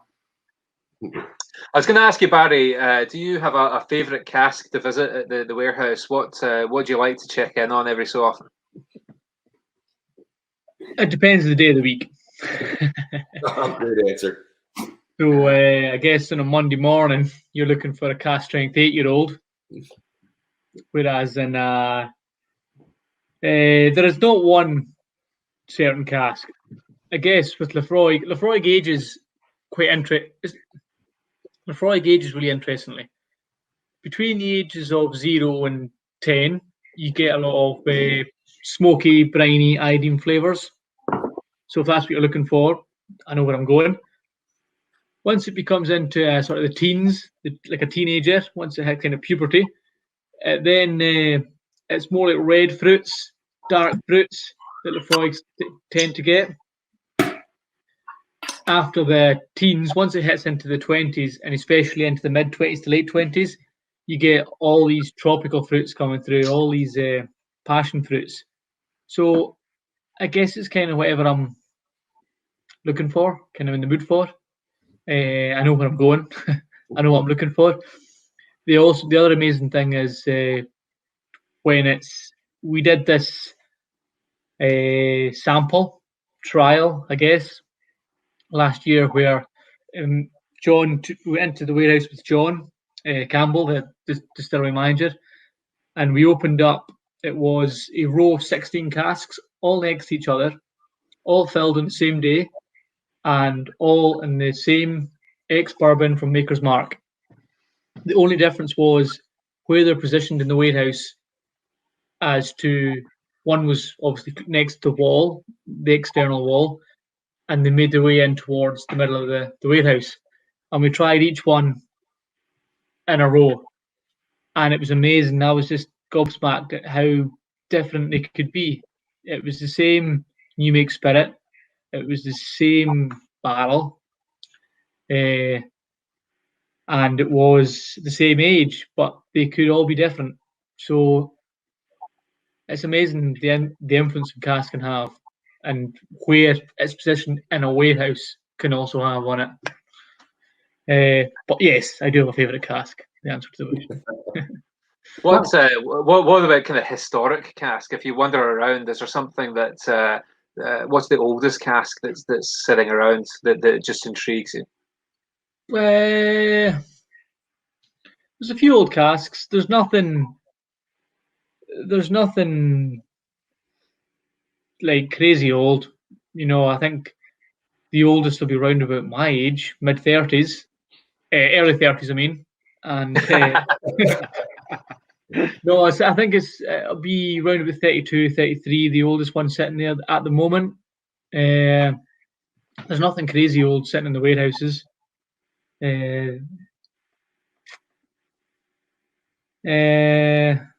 But with significance, there's the cask that Prince Charles filled. He's filled a cask. He's filled a couple of casks actually, Laphroaig. We still have one sitting in warehouse 1 at the moment. It's still sitting there. Yeah, because of course you've got the Prince of Wales emblem on the bottle there, so it's by appointment of HRH, the Prince of Wales. Yep. And actually, interestingly as well, when it says there underneath D. Johnson and Co., was it not that D. Johnson that sadly perished in the distillery? Did he not fall into a vat or something? It was a vat, yeah. I actually thought it was his. Yes, it was D. Was his brother? It was what I think it was his brother. Yeah. Yeah. Yep. But yeah, they fell into that. Fortunately, I'm not sure health and safety was the same in 1815 as it is today. I'm absolutely sure it wouldn't have been. I was just going to jump in there, Mike. Barry, you know, you really nailed something that we had a meeting on Zoom, a few of us, a few days ago, and I couldn't get over this business about. I went up to Glendronach, and it blew me away. Exactly what you said just then about 2 casks, identical casks from the same of the same type, put in on the same day, filled the same day, and then bottled the same day. And they had a cask only 1993 Glendronach that you can buy. You know, it's a pretty penny. It's probably just shy of a few £100, about £300 just shy, about £280 or something like that. And they also had a fill your own 1993 cask there and then. And my nephew was with me. His father doesn't drink, and we were being entertained by what are they called? Brown, Brown, the owners of the distillery, and I was being entertained by them, and I couldn't get over the difference between the 2 bottles. One, their own cask strength, you know, exactly almost identical percentage of cask. Both bottled on the same day, and as you said, you probably nailed it. It's a different part of the warehouse. They said that they were both put in the same warehouse, and it was amazing the difference between these 2 whiskies. That even an uninitiated, whiskey aficionado, and I certainly wouldn't put myself in that category, but anybody could taste the difference between these 2 whiskies. It is amazing. You wouldn't think so. You would think, oh, the bottle, same day, same length, same cask, in the same warehouse. But the difference is, and you probably nailed it, it's the position, the dampness or whatever, I don't know. But it was incredible for me. One experience. But there you go. It happens at Laphroaig as well. It does. It certainly does, and it's one thing to taste the same on the label, but tasting different. But when you go from a dunnage warehouse down at the shore, and you taste a whiskey in the same cask at the same age in a racked warehouse, half a mile away, it's amazing. Again, it's an even bigger difference between the 2. So there is a difference there between the racked warehouse and the dunnage warehouse. Barry, you guys do any palletized warehousing? But no, not in Laphroaig, no. We have some racked. Sorry.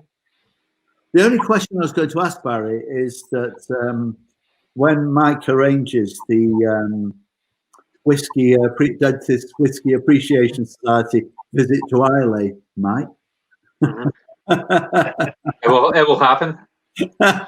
Whiskey and dentistry sounds like a good combination. We'll have to give Paul a lot of notice, won't we? Well, it's actually not that far away, really. It's just a few hours.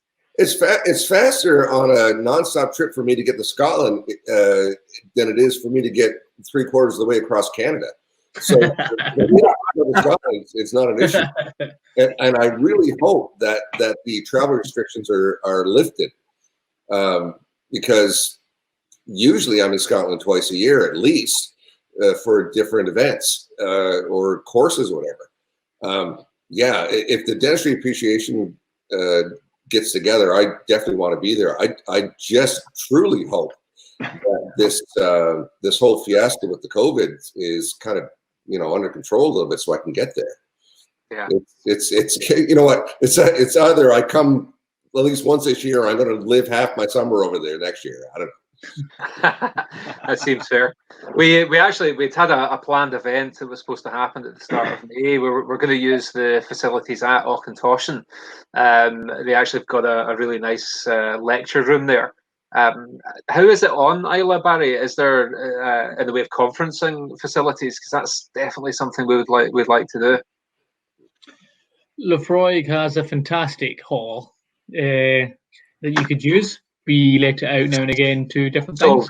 Sold. We'll book it now. Tell us more. First booking in weeks. No, honestly, yeah, we do. We have a hall. It gets used for various functions. It's not something we advertise, and it's not something we charge for. It's not one of these sort of things. It's just something we have there, and when there's a connection to either someone at the distillery, or there's some sort of value for the community, or it's going to bring some sort of teaching. If you're doing one of your courses, then yeah, folk can use it. It's there. Yeah. It's available. Excellent. How many people would that take? Is that what's the size? With social distancing, about 15. However, you'd maybe get 30 very comfortable, 50 at a squeeze. Okay. 40. Yeah, there's actually, interestingly, I know, Stephen, you're into your golf, and I went to Isla once many years ago, and it was before I got a taste for whiskey, and we actually stayed. Is it the Macri Hotel that's next to the golf course? And I can't believe it. I went to Isla. It was a stag weekend, and we didn't go to a distillery, and it's my eternal shame that happened. But it was before I was 30, before I got my love for whiskey. It was actually, I know. It was around the same time, actually. I don't know if you remember this, Barry. It was around the same time as there was a dead wallaby found on one of the roads. Oh yeah! If you remember that. Yeah. And nobody knew where did this wallaby come from in Isla. What a sad part of you at, man. I promise it was nothing to do with the stag weekend. It wasn't us. Barry, have they not completely not the wallaby anyway. Barry, have they not completely refurbed Macri? Exactly. I think so. Yes, I think so. But I was going to say, Barry, have they not completely refurbed Macri? Yes, it was demolished. It was flattened and rebuilt. So it's a lovely hotel, bar, facilities. It's absolutely fantastic now. Yeah. Too many stag weekends. Just flatten the place. Just knock it down. So was your stag weekend in the last couple of years? No. Oh no! We're talking 18 years ago, something like that. Oh, 20 years ago. Okay, so it was the old Matthew Hotel. Yeah. But I was going to say to Stephen, there's one hole on that golf course where you need a sand wedge to tee off, because there's this huge incline that you've got to try and chip over to get onto the fairway. And of course, there's about 70-mile-an-hour gusts that are just going to ski your ball wherever it goes. So actually, I did not bad, because I could just hit the ball where I liked, and the wind took it to wherever. So it was pretty good. Well, the wind's still the same. However, the golf course has also changed. Oh, has it? Yeah, there's a pro golfer came in and redesigned it, and they just chucked money at it and rebuilt this fantastic new golf course as well. Perfect. I'm guessing the tourists that are coming in to visit the distilleries are all going to want a game of golf as well. It's supposed to be amazing. Yeah. Outside of this COVID mess, it was a whiskey and golf. And when I come over next time, Nancy, my wife, is absolutely coming, because besides being a whiskey lover, she absolutely loves golf, and the Macquarie Hotel's on right here on a list of things to do when things kind of calm down. I must say one thing about Islay. It's very difficult to get to. I remember I was in Manchester, so I was thinking, how do I get there? In the end, I had to drive because of the time. I had work on a Monday morning, and I went on a Friday, and I had to drive all the way to Glasgow to get a flight over to Islay. I worked it out, and then get back because of trains and everything. I had to get to Islay and then collect my car and drive back. And there is a little story about this, and it may be the luck of Islay. I have a love of Jaguar cars, and at that particular time, it was just after I got my XKR at the time, Jag XKR. And as you know, there's nothing between Carlisle and Glasgow. And I'd been on, thank goodness, it was a Sunday, and I was basically alcohol free. And I flew back to Islay later in the day, and I had to be back for about 7 or 8 o'clock. So I left Glasgow, and the roads are just empty. And I didn't realize I was cruising at plus a ton, and I was doing over 100 miles an hour. And then off the slip road. This is live, Jeremy. You realise that this can go into prosecution. A couple of teensy-weensy bits of drops of water had hit my windscreen, so I closed to about 102 or 3, and I'd slowed down. And then I saw the boys in blue, and I got pulled in, and I was distraught. I thought, this is it, 100 plus. You are going to lose your license. Thank God they never asked me to take a test for the alcohol, but I was pretty sure I'd be okay on that score. But I lived in fear for the next 6 months. I was waiting every day, and then when they took it, I said, I'm going to lose my license. I'm going to lose my license. I got patients to tell me that I worked at I worked at an old people's home, so I wouldn't be able to look after them. I got a patient to say that I came out at a weekend to see them, and got them to sign a testament. Therefore, I wouldn't be able to come out to see patients in pain and things like that. I thought, this is going to be distraught. I spoke to solicitors. They said, represent yourself. And I was going to appear in Moffat. And I was going to appear I expected at the sheriff's court in Moffat.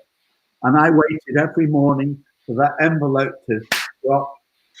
It never came. Well, no. Exactly. I never got that. I was convinced. I lived in fear. It's like I think when was this? Council. Jeremy, when was this? Was this last week? It was. Was this last week, Jeremy?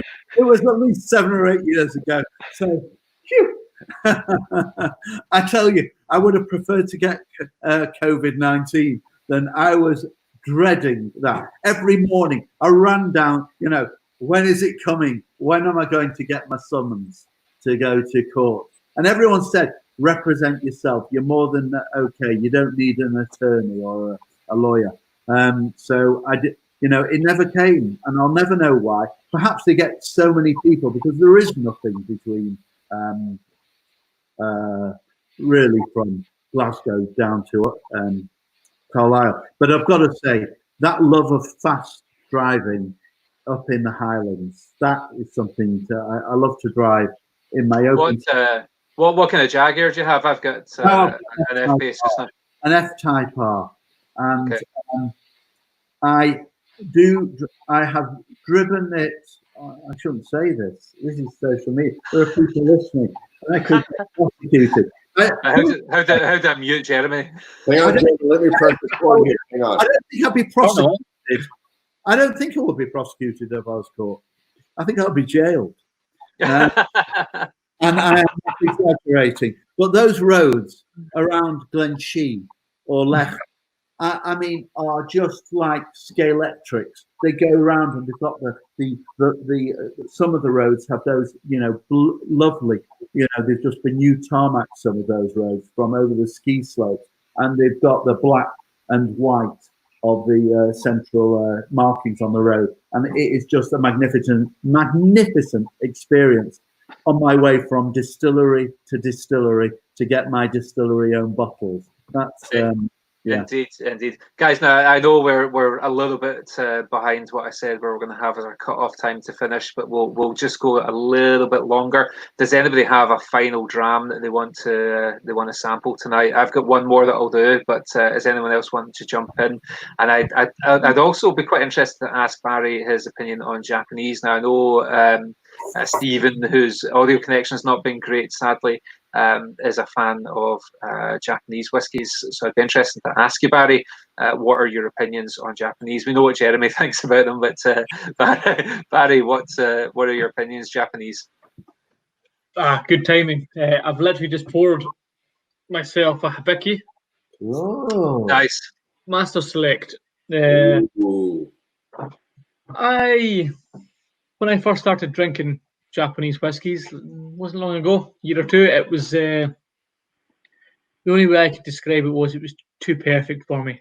It was almost just like it was just so gentle. It was just everything was just perfect, and I don't want that in my whiskey. Yeah, I want. Is it same for women, or just as I don't know. I really don't know. It just seemed to be like something I'd put in my porridge in the morning. It didn't seem like whiskey, but the more I've tried now, the more I've. Oh, no, they're still the same, but I like having them now and again. I like trying to pick out different flavors in them. This one came as a gift, so I've been enjoying it, and I've been trying to suss it out, I guess. And I think when I go from having a couple of Laphroaigs to a Japanese whiskey, it almost maximizes the flavors I can get from it, because I'm so used to. I've got the peat, I've got all that Laphroaig there. So when I go to something different, something much more mellow, any sort of flavors that are there, they're more kind of heightened a wee bit. So I find that I've had a couple of Laphroaigs, and now I'll try moving on to the hibiki, and it's almost like it's almost like my senses have just spent a weekend in Glasgow on a stag do, and now they've gone over to Edinburgh to relax. So everything's just kind of gentle, almost like wisp. There's almost this really sort of citrusy flavour. Paul's got the hibiki 12 there, yeah. I think hibiki has to be the beautiful bottle, eh? Well, I think hibiki has to be the nicest bottle of the lot. The beautiful bottle. That's the Harmony. That's the one we can get in Eastern Canada. Okay. Yeah. But I just whether it's Japanese, whether it's Scotch, whether it's English whiskey, whether it's American, I like trying all of them. I don't like to just kind of stick to one. I like to try everything the world's got to offer, basically. So I love to hear that come from you, because working in the industry, you can be the quality that Laphroaig is, and what they have to offer, but you're absolutely open to what else the world of whiskey can provide for you, and that explosion of your talent, your experiences, I think makes you and other people better in the industry as a result of that. Oh, 100%, Paul. 100%. I think you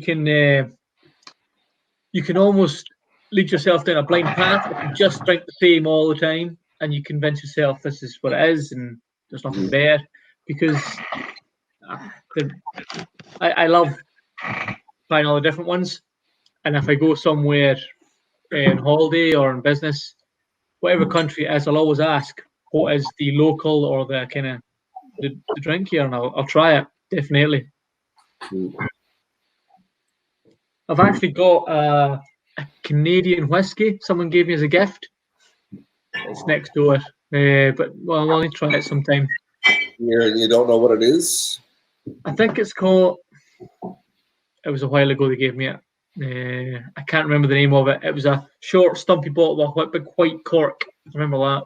Oh, I don't know what that is. Short, stumpy. A lot of Canadian. That's probably The beauty of Canadian whiskey is that blending is king, and there are some great Canadian whiskeys out there. There's and Canadian whiskey is typically called rye, but it's kind of in denotation only, because a lot of Canadian whiskey is actually corn or wheat based. It's not rye, but we do use rye for flavoring. As you know, rye is a very spicy spirit when you come onto it. I try to make it a point ever since going to the Edinburgh Whiskey Academy, and they had us. I hate to drop names, good or bad, but they gave us a very unremarkable representation of Canadian whiskey. And if Vic Cameron is listening, I tried to remedy that by bringing him a 20-year-old Canadian Club, which is a pretty darn good Canadian whiskey. I feel that Canadian whiskey has some great flavor, some great options, and some amazing options out there. Is it Scotch whiskey? Absolutely not. Is it good? Yes. And I don't know how much Canadian whiskey Scots get. I have a feeling that you don't have the affinity for Canadian whiskey in Scotland as we have for Scotch whiskey in Canada. That's possible. I think Barry, you guys own Canadian Club as well, don't you? As part of the group. Yes. I visited Canada a few years ago. Yeah. And I landed in Winnipeg, and my friends picked me up. And the first thing they did was they took me to. It was like a liquor store. It just had whiskey in it, nothing else. And so the first thing I asked was, "Where's the Canadian whiskies?" So I picked up a couple of different bottles. Canadian Club was one of them. It was an aged one, but I can't remember how old it was. Mm-hmm. And also I actually picked up a couple of Laphroaigs because they were much cheaper than what I pay at Laphroaig. Nice. And yeah, no, they were really interesting, really good to try, and no, I really enjoyed them. Again, it's every time I go somewhere, I love to try them because everything's got its own unique flavors, I guess. Yeah, 100%. Yeah. Okay, I'm going to do a quick tasting on the Auchentoshan 12 here. I do like Auchentoshan. It is, I think one of the things I like about it, looking at the distillery, it is a quaint old building. It looks like a distillery, but it is dropped right in the heart of Clydebank. It is, it's quite a built-up area. So it's a very strange experience to visit it, because you go down the motorway through all the housing estates, and suddenly you arrive at this quaint distillery. Auchentoshan is, I think, is it the only Scotch distillery that is triple distilled? I believe that is true. I can't think of any others. Springbank. Is it Springbank or Hazelburn. what? Who is it? Hazelburn, that comes out of Springbank. That's triple as well. Yeah. Hazelburn, yeah, that's it. Yes, indeed. But it is triple distilled. it's a nice little tour actually, and it's probably one of the easiest places to get to from Glasgow as well. It's a very short journey out to Auchentoshan. It's on the nose. I'm getting the kind of creme brulee kind of smell from the nose. Certainly a bit of citrus and probably some nuttiness from the Oloroso casks.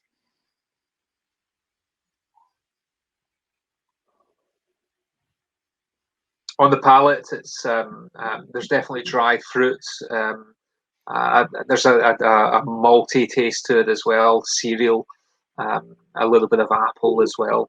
I guess the finish, it's fairly short for me, gingery, a bit of licorice as well on the finish. Very easy whiskey to drink, very, very palatable, very nice. So as I say, I'm a fan of Auchentoshan, being a lowland Glaswegian. I've got a plump for the lowland Glaswegian whiskey, and definitely if you're visiting Glasgow, it's well worth a visit. Certainly, that's where we had planned the next Dentistry Whisky Appreciation Group meeting. It was going to be at the start of May. It will get rescheduled. We will do it again. We'll have a couple of short dental talks, and then we'll drink whiskey and do distillery tours. After we've done the Auchentoshan visit, we're going to look at visiting Speyside. We're going to go to Islay. We're going to get into the Highlands. We're going to have various other meetings. If I can find my banner here, if you do have a look at this website, I can tell I've had too many drams now. I'm not pressing the buttons properly.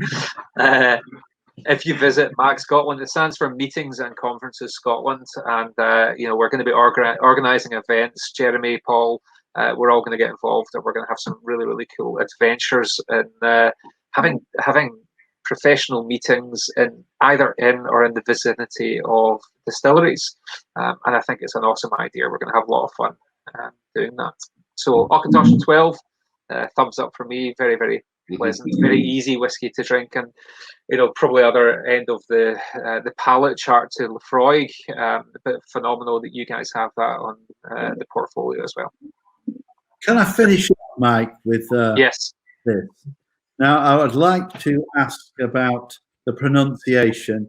Is it Askeig or Askeig, or how would you pronounce it? Barry, over to you. Port Askeig. Yes, which is a village on Islay. Yeah, one of the ferry ports. Yeah. Interestingly, lovely coloured bottle. It isn't a distillery, is it? It's just the name of the port. And they produce cask strength malts as well. I believe that's actually Kalila that's in there. Correct. Okay. Yeah. And I think I wrote that recently, that it is Kaila. You really can taste it. And it's, there you go. You've got it. It is a Kaila. And I absolutely like it. And it's interesting that we were told that it's because it's lighter on the light side of the phenolics compared to, let's say, something which comes out of the same water and the same burn, like a Lagavulin. And I do like it. I've got my ice, I'm sorry. It is cask strength. And it is light. You get all kinds of notes, when you actually take a dram. And I wrote recently about it. And the pepper, obviously, because, it comes out. And there's a sweetness, like almost, I think, of a melon flavour comes out in it. And very palatable. And that, it is. But I heard that they even once did a Laphroaig. Now, is that true or is that false? That because they do it under their own name, obviously. But have they ever done a Laphroaig, or is that just myth? So who is it? Is it Hunter Lane? No. They've never done they've never done a Laphroaig under their label.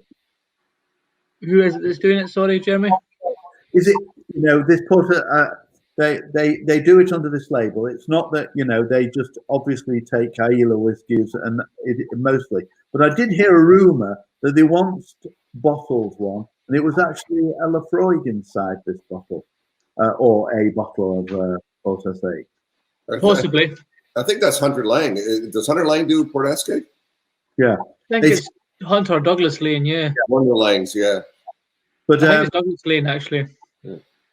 But it's very complex in certain ways, but it is lighter on the phenolics. And I'd be very interested to know about where they take the cuts. Like they said, they leave the more complex molecules for something like Rulin, but they are taking Caïlla takes the lighter one. And I just wonder where they take Laphroaig. Oh, we're going to the phenols of Paul there. Where did we... right, let's see it again. Put it up again. That's paraphenol. No, paracresol. Sorry, paracresol. That's a man with too much time in his hands. You've got a degree in chemistry, though, correct? I do, yes. You do? Yeah. Wow. It's the benzene ring. Yeah. Aromatic ring. Yep. These guys are really knowledgeable. Yeah. That's the funny thing I was asking about, Barry, because if the paracresol is medicinal, and if you change that to the orthocresol, then you get medicinal and musty. And if you get to the metacresol, now you're getting to ethereal flavors. And it's really interesting to pick out the fact that cresol has different aromatic differences, and not just to the flavor of the whiskey, but also to how people can perceive the phenols and the cresols in whiskey. And it's really cool to think that there's some people out there that will smell a Laphroaig and smell a Lagavulin or smell a Peter Caïlla and actually not get this. It's really interesting how they get no smoke or no peat versus all kinds of peat in different ones. It's really cool how not just the way that you make the cuts or the way that you peat the barley or the type of peat that you use. There's so many factors involved in how peat gets to the final product. And that's what I love about Laphroaig, because it's always so fantastic. I have to say, Paul, you are the chemistry teacher that makes chemistry fun. I brought a lot of stuff up when I was in school. One thing that the older members, like myself, will remember, maybe Paul remembers, we're at the dental field, Beechwood creosote. I didn't used to drink it, but I'm just wondering about you, Paul. In dentistry, that smell still stays with me. In children's dentistry, Beechwood creosote. I wonder, Mike, did you ever smell Beechwood creosote? I can't recall that. No, you've not lived. Maybe I can, and I'm just trying to kid on. I'm young. I don't know. Stephen, do you remember Beechwood creosote in dentistry, in children's dentistry? Thumbs up or? Oh, a long time ago. Stephen, shall we try? I can't remember what it was used for, though. Children's dentistry killed off children's pulps. Yes, indeed. It killed all known germs dead until they found it was possibly carcinogenic. Yes. Let's try. Should we try your used to devitalize deciduous teeth with it, didn't we? Yes, exactly. Yeah. Oh, right, no, Stephen, again. let's try your Balvenie story. Can we give it one last go? It was just. Can you hear me? Yes. I'll email. It's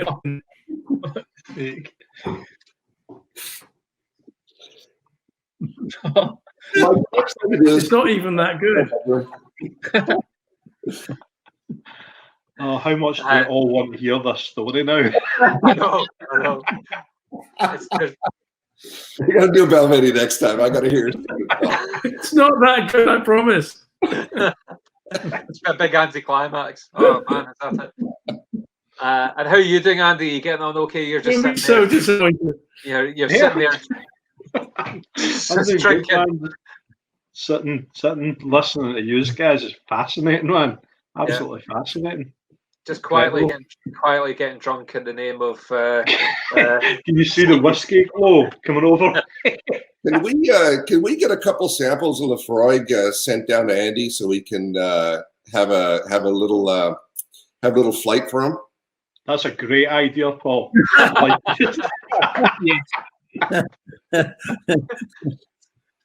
I don't know if I can't get it across the pond without getting arrested, but maybe one of the guys on that side can hook Andy up with a few bottles of something interesting, just to tickle his palate a little bit, because we talk all the time about we can get into all this fancy schmancy stuff and people in the industry, but really and I'm speaking from the heart here that I get the absolute biggest tickle out of people who are enjoying the stuff for the first time and how they're discovering it.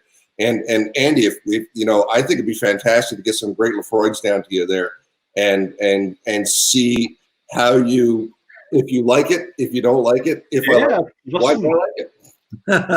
It's a homework project, Paul. It's experimental.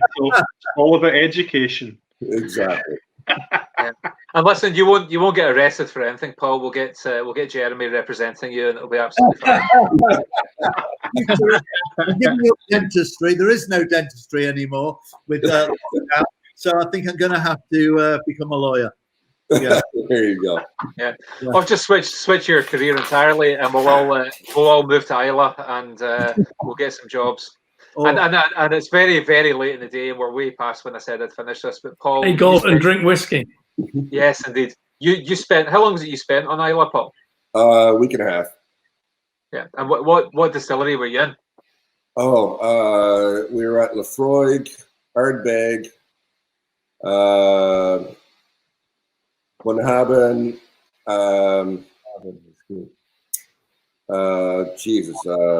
Brooklady,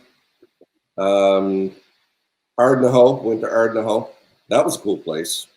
Totally different than everything else, but boy, they're doing some wicked things down there. And had a little chat with Jim McEwen about his interest in Islay in general. Boy, I will tell you, I like Islay a lot. It's the people there are absolutely fantastic. I mean, I've said time and time again that Scotland has some of the friendliest people in the world. I truly believe that, and Islay just brings it up a notch. And I can't wait to go back.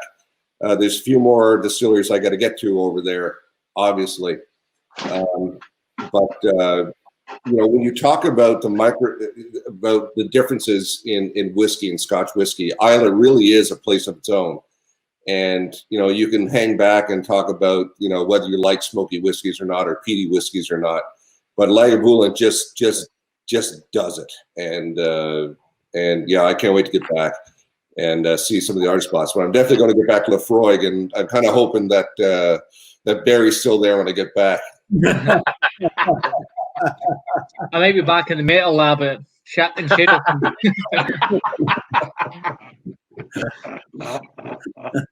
Doubt it.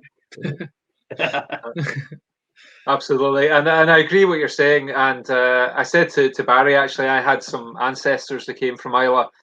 So I'm descended from Dougal McDougall, who came from Islay. Mm-hmm.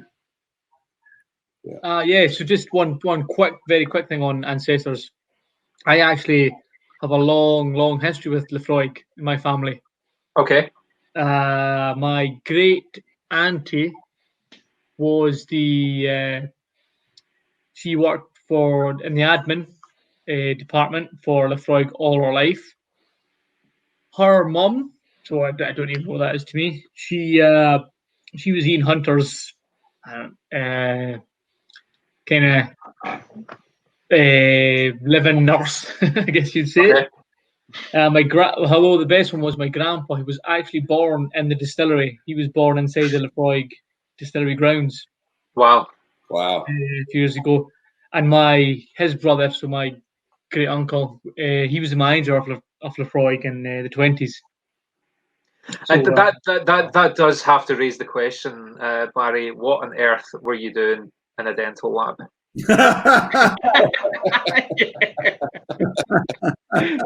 a question I have pondered ever since. Oh, Barry, I was going to ask if we got a minute here. We're at Brookladdy, and they're doing a whole bunch of stuff with local barley, and there's always this question of whether or not barley makes a difference in the flavor. We know we're always talking yield in the industry. Is Laphroaig doing anything with different barleys or anything on the island? No, on the island, Paul. No, what Brookladdy are doing are fantastic. I think it's great. I think it's really good what they're doing. However, we aren't doing that as such. Islay hasn't got great growing conditions. The West Coast doesn't. The East Coast is fantastic, but the West Coast, it's not so good.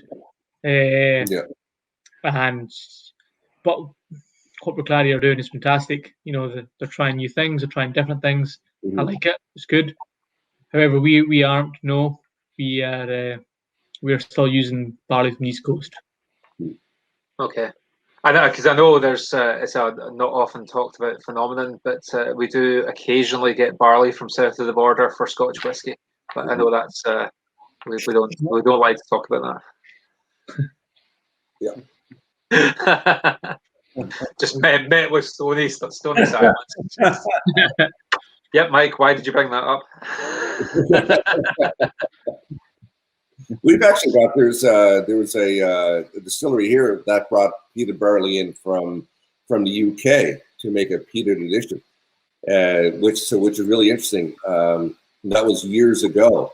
There now Canadian distilleries. Some Canadian distilleries are actually having fun with not just different types of grain, but also different types of peated grain, and using Canadian peat to peat their grain. So it's really kind of cool.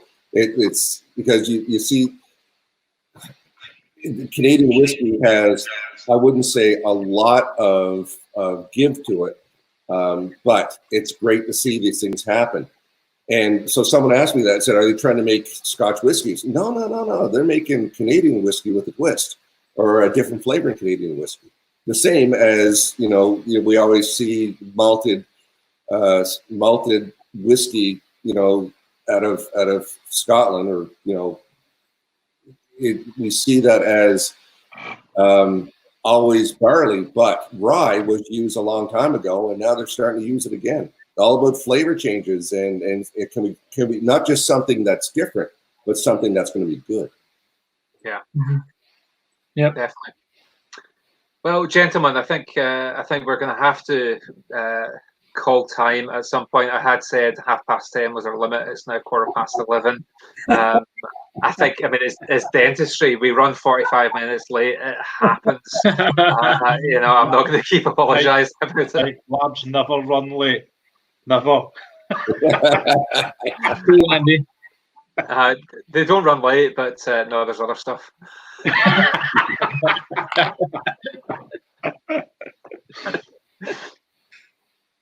So thank you all very much for joining us.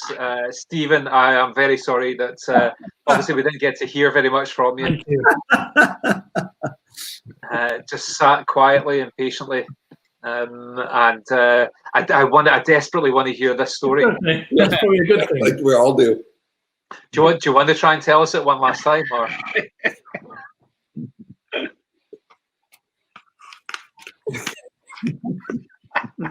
I don't think it's happening, is it? One day. Well, thank you. We'll need to get something one day. Something sorted out. So definitely email it to us, and that would be great. Jeremy's holding something up. Bye, Stephen. Just kind of resorting to Morse code semaphore messages. It's been an absolute pleasure, and I have to say a huge thank you to Barry for joining us, because what an honour. Absolutely fantastic to have you here and to get your input.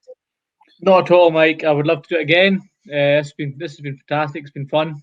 It's been nice to meet you all. Yeah, I certainly would love to do something like this again. Thank you, Barry. I think so, and the discussion we had about going to Islay, bringing a group of dentists or healthcare professionals, or do you know what, any professional that wants to have a a meeting to do with their profession for probably about 45 minutes, maybe an hour tops, and then visit the distillery, visit some casks, have a few whiskies, socialise, have fun. You can get some CBD, you can claim some tax back. It sounds like a good idea. And as I say, if you fancy that, do visit the website macscotland.com, and we will get that sorted out. We'll make arrangements. Yeah. Thank you. Looking forward to you coming back to Scotland. Thank you. Guys. Good. Good to see everybody. It was a pleasure and an honour. Jeremy, thank you. And we are going to do Speyside as well. We will. That's probably going to be a longer visit. I think we'll need to be there for a while. We'll definitely do it. I mean, dentistry might not exist anyway, so we can do something else. We're going to Canada. Canadian. I think Barry got there at the right time. I think so, yeah. Some whiskey and a set of forceps, and we're good. I bet you most of us can pull a cork without breaking it.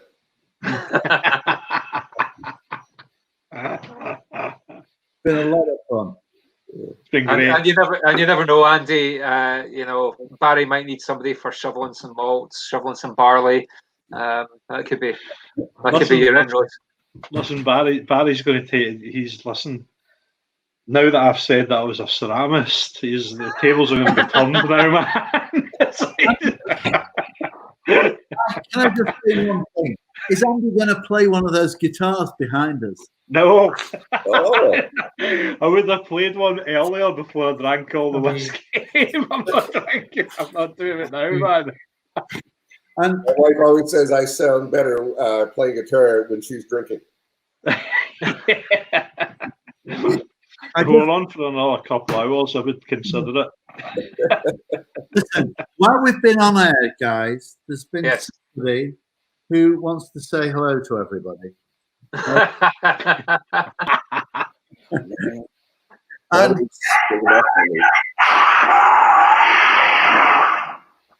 yes, so there you are. The most.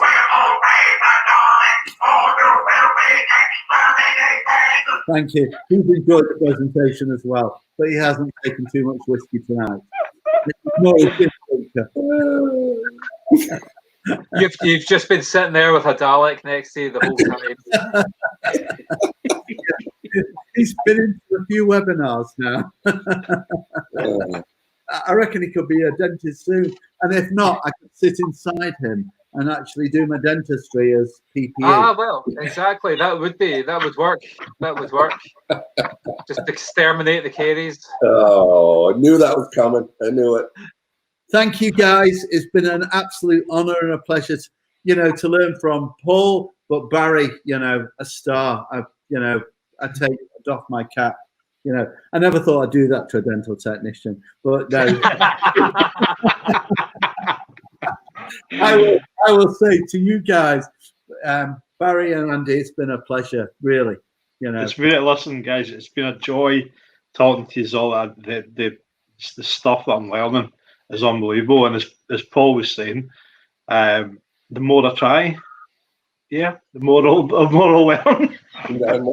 That's all. You know what? The thing is, man, you can read all the books you want, and you can do all the research you want, but it all comes down to what goes in here and what goes up here, and whiskey. You can argue that you can live without whiskey. I don't know if any of us could, but it's a fun thing. It's an enjoyable thing, and if you're not having fun drinking a whiskey, then try something else. Have fun with it. It's what I say every time I do something. Have fun with it. Enjoy it.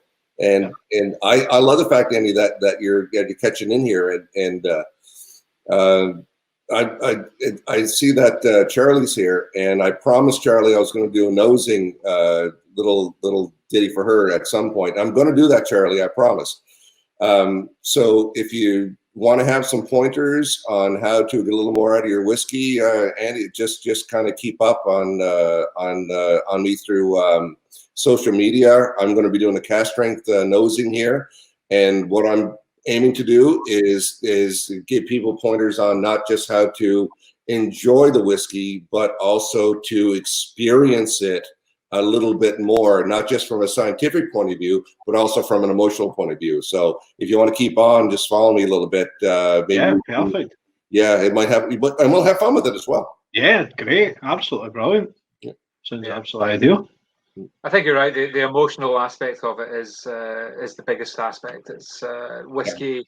You know, it's a flavour, it's the experience, but it's the connection, it's the emotion, and it's sharing it with friends. You know, and I've got to a point in this broadcast where I don't really care who's watching or how many people have dipped in or dipped out.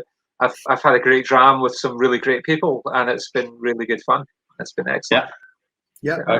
I've never gone to a whiskey event or put on a course without leaving with a new friend. What does that tell you? Yeah, excellent. Indeed. So thank you all. Thank you very much, Barry. And absolutely, we'll do this again. We'll visit Islay again, and we'll share a few drams. So thank you very much. Excellent. Thanks, guys. Thanks, Barry. Thanks, everybody. Cheers. Cheers. Good night. And, Cheers. It's awesome. Drink Laphroaig. Good effort. All right. Fantastic. Good stuff, guys. And you know, definitely stay safe. Whatever happens and however you're moving forwards, just keep yourself safe. Thank you. Bye bye. Thanks, mate. All right. Good night, guys. See you soon. Cheers. Bye. Bye. Bye.